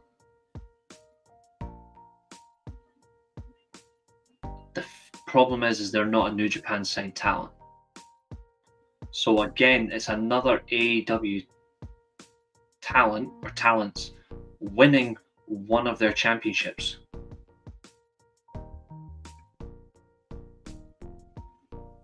The only way this is going to work is if the Bucks go back to New Japan. Will they? I doubt it. They'll just be here and there for shows. I think this is a bit of a mistake. It was a well orchestrated match though. I like the way they started it. I like the fact that we had near fall attempt after near fall attempt. The EVP trigger still showing its reliability as a tag team move. The Tony Khan driver, as it's called now, that was in effect from the springboard. We had the classic Young Bucks offense where we had the pipe, but before we even got the driver, we had the moonsault attack from Nicholas Jackson, springboard moonsault on the top. He takes out Jeff Cobb and Great-O-Khan. Apart from that, do we really need to see the Young Bucks win these titles? I don't know. But one thing is for sure, you can get the Young Bucks will certainly have an idea in mind of how they want to present these tag team titles, and then could they then feasibly drop them at some stage. I think you're going to see them drop them at TJP, especially. I think it'll be TJP and his team in Catch 22. I think they'll take the titles, but this was a good match. It was in a good place. I would have had this match longer. I would have gave this match another 4 or 5 minutes, and I would have taken that from the Shota Claudio match. I would have gave this 4 or 5 extra minutes. I would have given 5 minutes to Takeshita, and then the rest of the time I would have given to the main event. I don't think necessarily we needed this one, but it certainly held itself, and I think it was good to see at least that the Young Bucks called it in. Naito was protected in this match because of his body. Takahashi was just, again, Takahashi just steals the moment. He's a national treasure for Japan. He's a Japanese national treasure. And United Empire, what more can you say about Great-O-Khan and Jeff Cobb? They're just great workers. They know what they're doing. They don't make mistakes. They don't ruin it for the crowd. So it's beggars belief. I want more. Let me have more. Matthew Shelton says, if they strike down all the tax shelters everywhere, then we might have an issue, and even then I think he just pivot to make it more profitable. How he would do that, that's the question. You know what, because he's been here all night, it's only fair I reward loyalty on this show. The guy, you've been here all night, so you can have one of those as well. I'm not saying he hasn't put money in the product. I said if he stops caring and stops, or his dad says doesn't want to support his son, they'll end. HBO still has the money. You know what's crazy? HBO, if they wanted to, HBO would certainly increase on that intake as well, because they've got the financial capability to do it. You know what I mean? Like, it's certainly well within their range. and the money will certainly come as well. Like, they've shown that they can make the money from it as well, so I'm not overly concerned. I think this is going to be a big year for all the major companies in America. I think they're all going to make profit this year in what they're looking for. I think WWE will hit their profit targets. I think, even though I think their product this year hopefully will improve in terms of more impact on SmackDown, in terms of the actual in-ring work. There's a lot of talent that can wrestle need to get presented this year in the ring wrestling. They'll hit their profit margins in that way. I think TNA will hit their profit margin targets, and I think AEW will. And I want that for wrestling in general. I want them all to hit their targets. There's no... For me, it's not prioritizing one over the other. I hope they all reach their targets, and I hope they all have good products this year. I hope they do.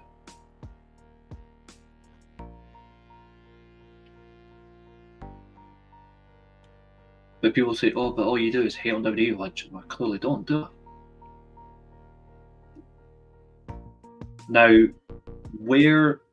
I haven't, obviously, recently I didn't do the pros and cons of the last couple of matches. So Takeshita and Ishii, the negative is Ishii, even though he was locked in for this match. I actually think, in a way, I would have done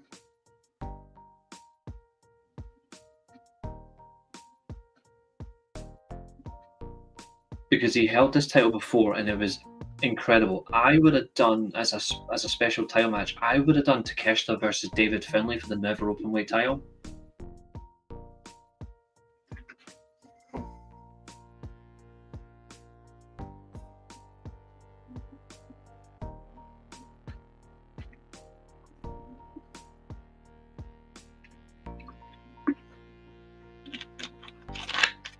I think you would have had more care and more. It actually would have been a much more brutal match, and that would have got 20 minutes. And it would have been 20 minutes of good wrestling. I actually think you wouldn't have need to worry about fumbling. This is not a dig at Brody King. I think Brody King versus Ishii would have been a much better match than what we got from David Finlay and Brody King, purely because it actually fits to have those two just want to kill each other. I think David Finlay losing one title but then picking up another a day later would have been smart as hell. It would have been so smart. I agree with this too. Brian Cage would have been so good here. Where though, I don't know. I think there's some options. I think it would have worked. I think Brian Cage would have been a better opponent for Yota than Jack Perry though. Or even Brian Cage with the Murder Hawk Lance Archer in the tag title match, make it a fatal 4-way.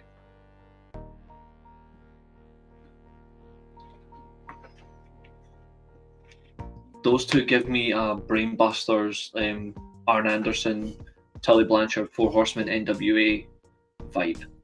When it's just two classic men who just want to beat their opponents and win championships. It would have worked.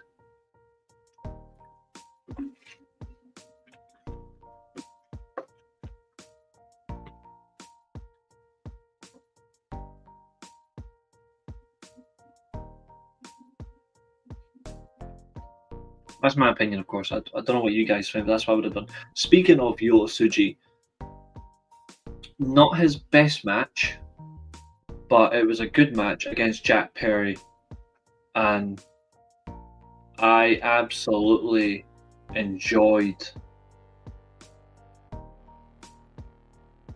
I have absolutely enjoyed the work of Yota Tsuji for the past couple of years, and I'm glad that he's finally won a singles title, and he's won the primary mid-card championship for New Japan. This is going to be his year. Now, I predicted Yota Tsuji would be in the main event of the G1, and I predicted he would lose to Zack Sabre Jr. from the very beginning.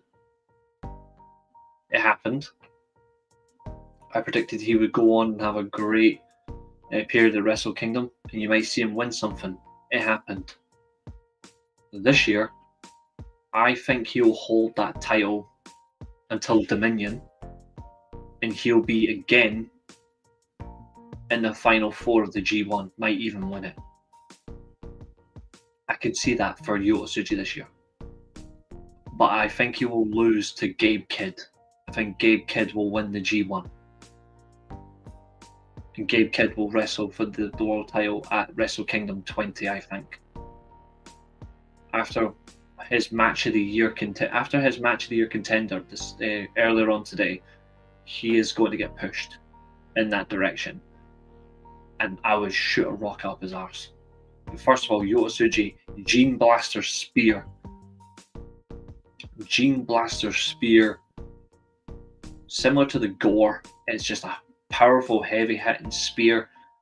Takes down Jack Perry, defends his title. Great visuals at the very end. You can't top this guy. He's just there. It's so good.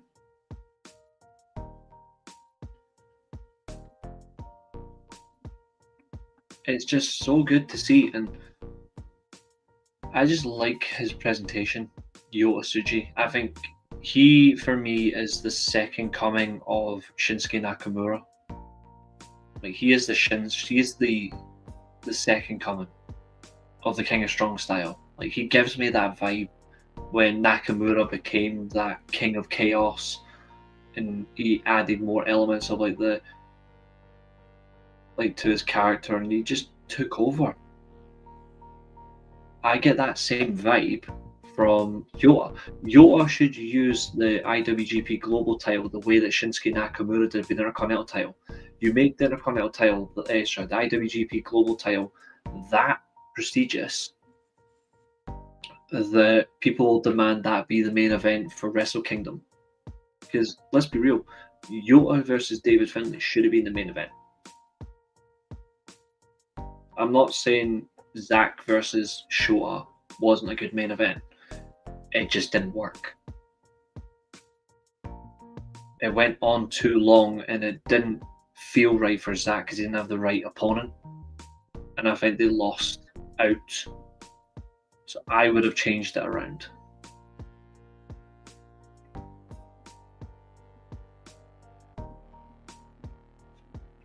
I would have changed that around 100%, and you would have got a much more exciting match. So yeah, it's nice to see back to back. He had great matches 2 nights in a row, Yota Tsuji. So I hope he does that. Make the IWGP Global title like the IWGP Intercontinental title was, when it's on par with your World Championship, that fans are debating what should be our main event for Wrestle Kingdom. I also want to show you as well, before I move on, the difference.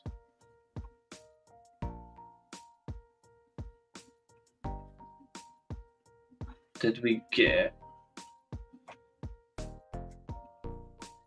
Now, the attendance for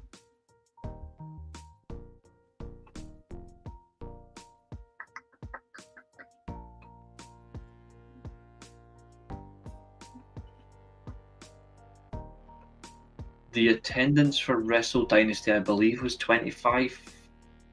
around 25,000, which is 1,000 more than what Wrestle Kingdom was, and it was by far a better show. Gabe Kidd needs to win the G1. Yeah, Matthew Shelton's in agreement with me. He so deserves it. And anyone who says he isn't good enough or isn't a good wrestler, give your head a wobble. I'm sorry. He's a great wrestler, and I've got some great visuals to prove it. And I'm going to show that in just a second. So let's do it. Match of the night, or match of the day, or match of the card. It was this 32-minute blockbuster.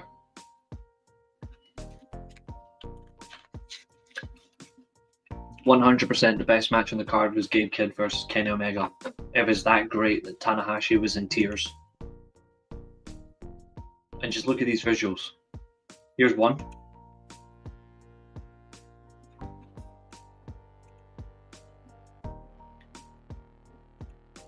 Here's 2. This is one of the coldest images I've ever seen.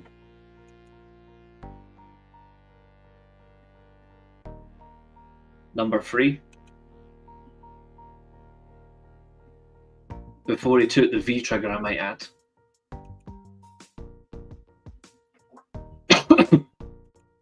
Insane.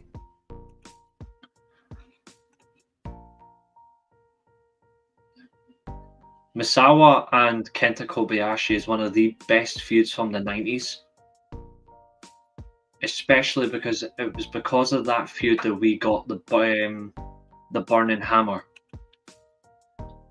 It was, but he deserved better. He was stuck in a match with the stalest luchador in Commander.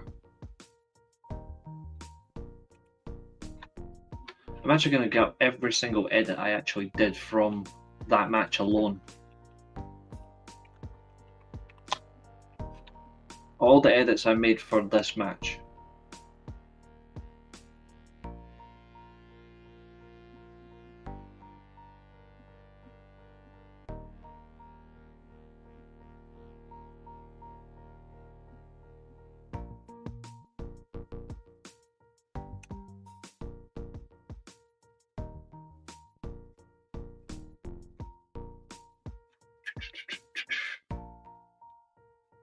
Where is it?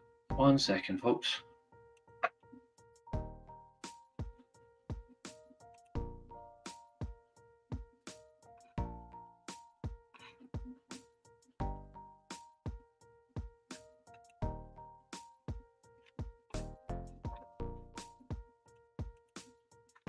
Might have to actually go into the post physically to do it.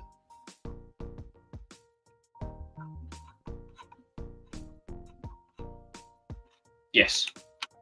So I'm not kidding when I say there's 30 edits here. 30. These are all mine from this match, starting with Gabe Kidd's pure violence.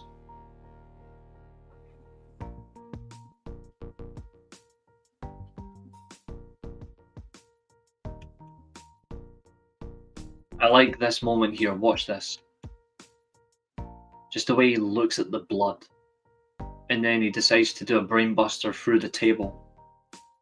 And he just sits there in anger. I fucking love that. That's someone who cares about his craft. Kenny Omega completely covered in blood. Takes several shots to the ribs. Bear in mind, this guy hasn't wrestled for so long because of the diverticulitis, which, just like Brock Lesnar, could have seriously killed him. Thankfully, neither are dead. Here's an image of a butterfly tiger driver that Gabe Kidd would take in the match. There's the pin cover. Just that sniggering smile. And obviously red shoes. Great referee, arguably the greatest. Signaling for the V trigger, as you do.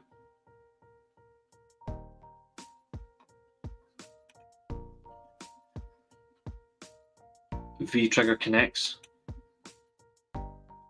He tried to go for the one-winged angel, but his back gave out because of all the damage, but apparently he doesn't sell. Well, he does. So anyone who thinks Kenny Omega can't sell is a bloody idiot. Great visual. He then channels in the energy, he channels in the crowd, goes for it again. Just look at that. Look at that visual. That's a great visual with Clark Connors and Drilla Maloney at ringside watching on as their stablemate is about to get driven into the mat. Except he's not.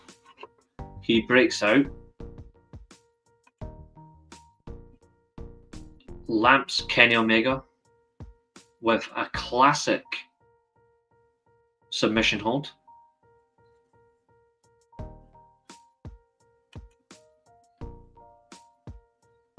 Bow and arrow stretch, elbow driven into the ribs, obviously because of the diverticulitis. Then you've got this beautiful pile driver, the first of two. And it's that weak cover which allows Kenny to get back into the match. His face says it all. Gabe Kidd sells wrestling really well. He does that so expertly. I'm really impressed. Goes for a powerbomb. We get another pile driver. Naturally, we get this. That's the visual from earlier on that I put up. The signal, or the fuck you, as you will. We then get the standing V trigger, and then one of the coolest moves in pro wrestling. That's a great visual. Kenny Omega hitting the one-winged angel on Gabe Kidd. The 3 count, escorting their friend and confidant to the back. Tanahashi, after 32 minutes of great wrestling, is in tears.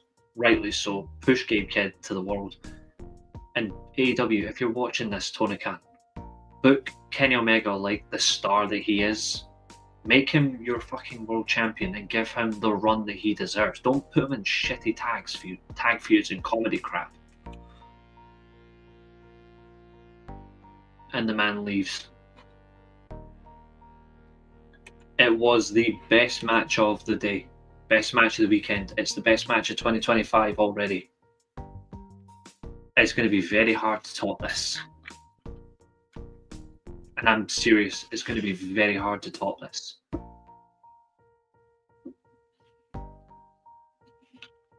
I like the back and forth. I like the fact that Kenny Omega channeled his running, diving, tope con hilo that he does when he lifts over the top rope. He goes over the barricade. He catches Gabe Kidd in the head. Obviously, that's where the blood comes from. It sets up the frustration, the fury, the anger of Gabe Kidd. And obviously, Gabe responds with this incredible visual. That's after one brainbuster. Chairs galore. It was violent. It was brutal. It was exactly what you want from a match that had, rightly so, no time limits, nothing, no ways to rule. It was just, you're going to beat the living hell of each other in the ring, and we're going to get there.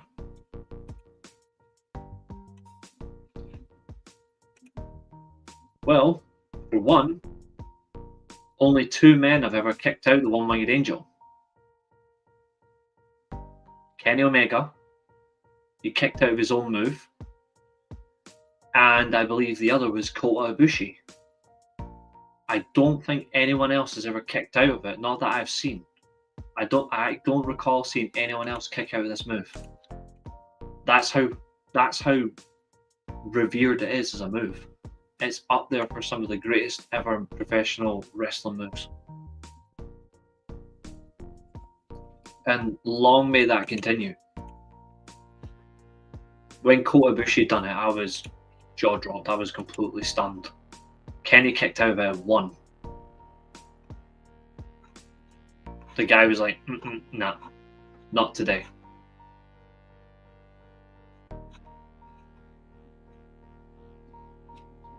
I also want to do this as well for everybody as well. I believe you all deserve to see these. I also done edits of Kenny's entrance as well. I'm going to hopefully do a video edit of this. Just these backgrounds.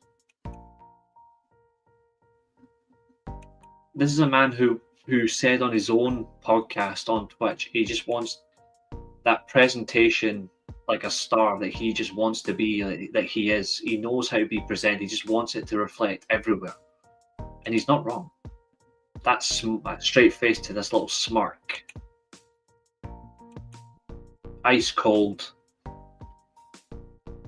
The cutthroat. that's a standing cool visual. And then here on the ropes, not even looking at Gabe Kidd, but he does here in just a moment. That for me, just that standing before he does the bang, that's wrestling. You know, like that's how it should be. That's how you show a star. Kenny Omega, how he's always been presented in Japan since he became the cleaner.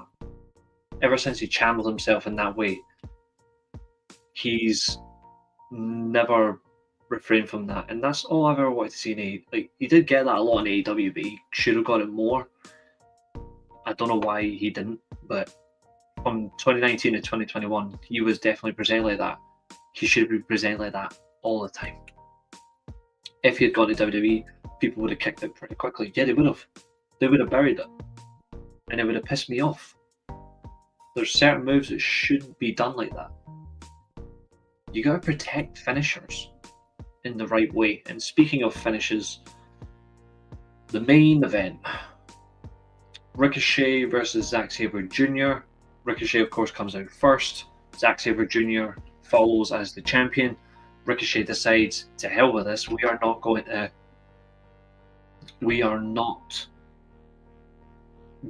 have the traditional start in the ring. Ricochet is just going to beat the shit out of him outside the ring. Springboard after springboard, diving moves. We then get the springboard 450, instant kick out by Zack Sabre Jr. Zack then back and forth between both men.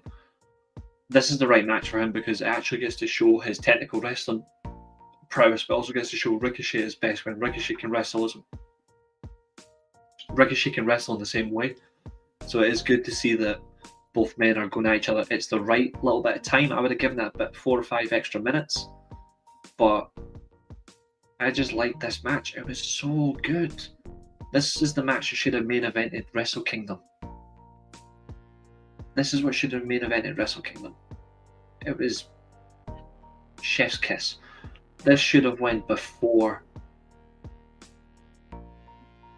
that 32-minute masterpiece as well. No discredit to the World Championship. I always believe the World Championship should be the main event, but in certain circumstances, if there's a special match, that should main event.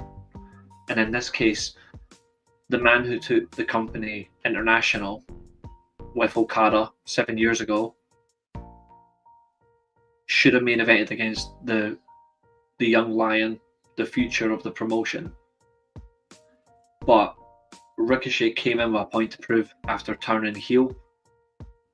He made a statement, and he's made it clear that he's coming back for more world title opportunities. And 2025, I've always been skeptical of Ricochet because I always found them at times a bit boring. But he came back like he was in Dragon Gate, like he was in Lucha Underground as Prince Puma. He's come back looking and aiming for more, and more to it. Please give me more. Let me see what is in store for him. Zack Sabre Jr. It's quite obvious what he's got coming up this year. 100% Gabe Kidd is coming for him. David Finlay. Could we get a Naito rematch, perhaps? I think Sanada will want another one. Obviously, he has the match against Hiroki Goto coming up as well. Shota Umino might demand a rematch. There's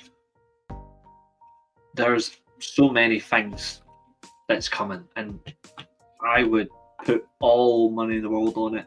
I actually think as well you'll see Josh Alexander versus Zack Sabre Jr. this year for the IWGP World Title.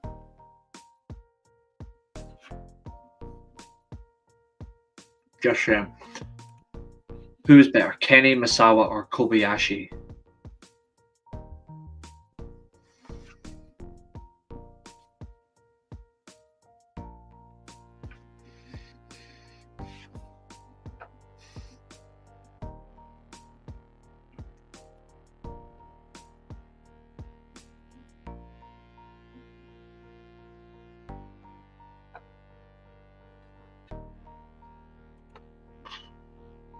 That's a good question.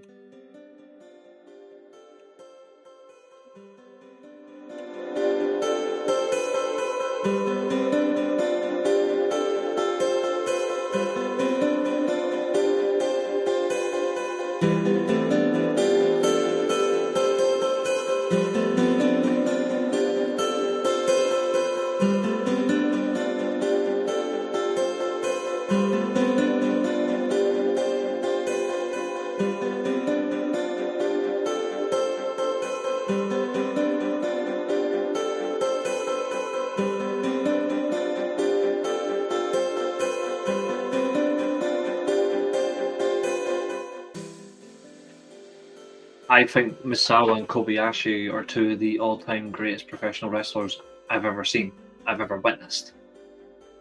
Obviously, I had to watch them back to do it, but I've had the privilege, at least at times, of watching some of their matches in the 2000s. They are two of the greatest. However, Kenny Omega literally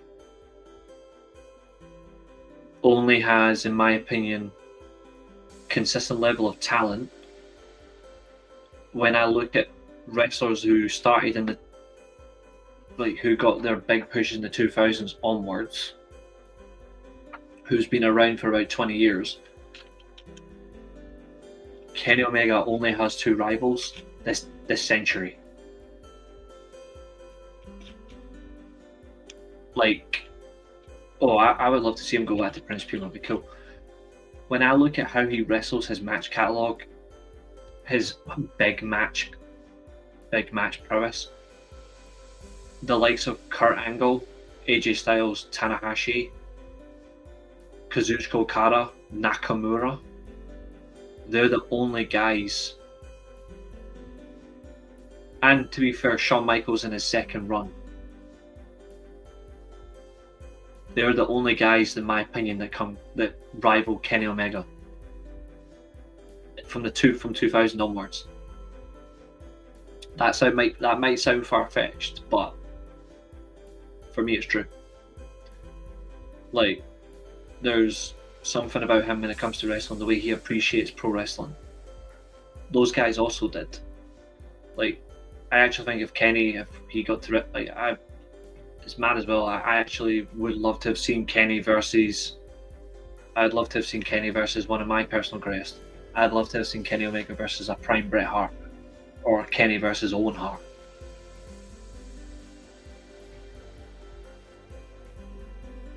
You know what I mean? I think that's a good way to put it. Kenny Omega is one of one. Just like Bret Hart is a one of one. AJ Styles is a one of one. Kurt Angle is a one of one. Shawn Michaels is a one of one. Even Steamboat, Sting, they're ones of ones. Nakamura's a one of one. That's a good way to put it. Because actually, and Okada as well. You will never find another talent like them. You'll never find another wrestler who comes close to them in their own ways. Mr. Perfect, it's the same. That is the undeniable.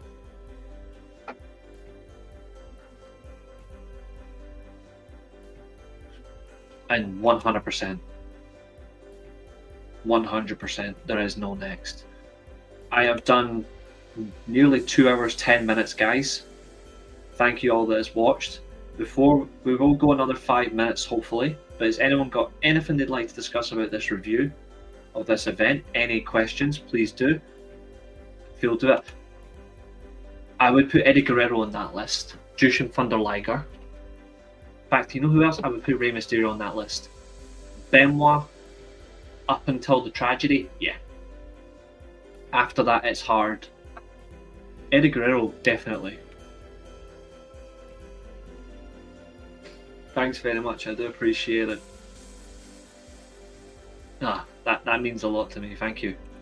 I want to do more than just... Obviously, Ailey will be back next week, so we'll see what Ailey thinks. But we've got more for that. I want to do some more... I want to get more people on, but I also want to do more single shows myself. So I'm going to be doing Genesis on my own, because... Well, I doubt anyone else will want to talk Genesis with me. New Japan's New Year's Dash is tomorrow, so I'll be watching that back. I don't know if I'll review it, but I'll watch it. But there's so much. I'm going to be reviewing Raw. On Tuesday. I'll review SmackDown. I'll review Dynamite. I'll do all of them. My catalogue of content is going to skyrocket through the roof. So and there's going to be more AEW. There's going to be more New Japan. There's going to be more WWE. There's going to be more TNA. I might do random one-off shows as well here and there. I might do something from NWA for old time's sake. There's going to be so much this year, and the only way I can do that is if I get support from you guys. So everyone that's watched, thank you very much. I've absolutely loved this. I've loved this weekend. I am buzzing for 2025. And just to prove how buzzing I am, got my watch-alongs, got my review shows, I got quiz shows, all that this year. And also, obviously, I've got my 30 seconds of fame. Just kidding. Say his name and he appears. I believe in Reece Russell. Just gotta blow smoke up my own ass. I'm only kidding. But there's so much this year that I'm gonna do, and there's so much I'm gonna do with all you guys. So I just want you guys to be a part of it. And you know what? You've got nothing to be sorry for, because it's an opinion. And your opinion's welcome. I do get your point though. It's mostly for the British scene. So I don't think you're essentially wrong. I like the fact that you made a fair comparison as well. That's all I generally ask for. I don't have any issues with you making and voicing your own opinions. It's a wrestling podcast, it's not a wrestling dictatorship.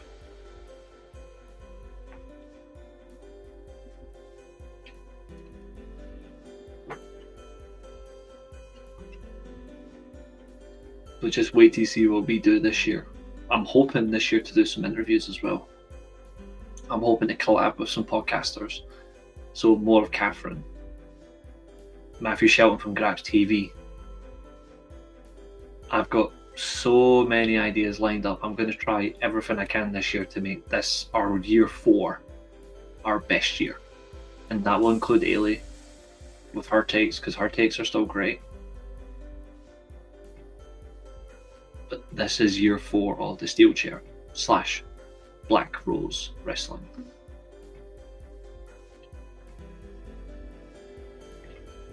Classic gaming streams as well from the PC, so there'll be more classic wrestling games as well being reviewed on here and playing back, so we're going to be doing all that. So don't worry if you don't feel like you're not getting your viewing's worth. You're definitely going to get it. Oh, you can change the fonts now on this. Sweet. Hold on 2 seconds. I want to see, do they have my favorite font?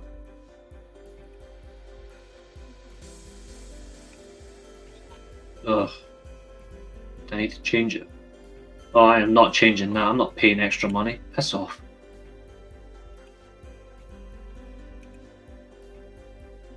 Have you got 2K16? No, but I can get it.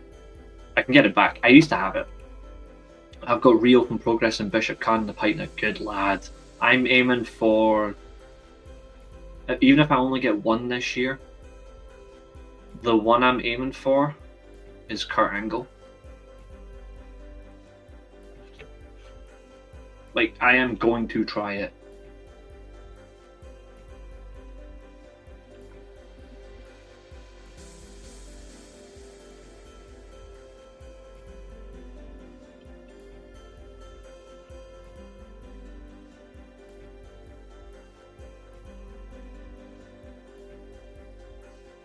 So there's a little dream for the channel this year. Regardless of where we're at, we're currently doing well, how we've been. 252 subscribers, I'm really happy with that. We do have a little target this year. I'm hoping by the end of the year, maybe 450, maybe 500. I don't obsess over numbers, it's just an ambition. But I'm hoping that by the end of the year, I'm hoping to have an interview, and the one I'm aiming for is Kurt Angle. I think that would make my year. I don't think I could ever top that. Ever. We never know.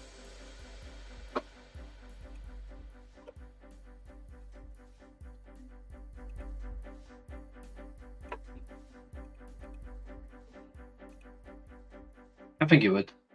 Mostly because he engages with me on Twitter.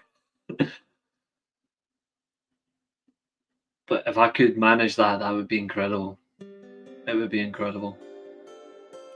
Rightio, ladies and gentlemen, I just want to say after 2 hours and 16 minutes, thank you very much for being a part of the Wrestle Dynasty review, and also thank you for being part of the 2 takes on Wrestle Kingdom that I did yesterday. It's been 3 fantastic streams, more to come throughout the week. Look after yourselves. Matthew Shelton, Catherine, the guy, you've all been part of this. Thank you very much. Everyone else, of course, that has watched, and even if you don't comment live, like even Ben as well at the very start of the show, even if you don't comment but you just watch, I'm alright with that. But thank you all that has watched. Thank you very much. I will see you all next time. Matthew Shelton, you will be on the Steelchair as well. You will make your Steelchair debut. And I will see you all next time.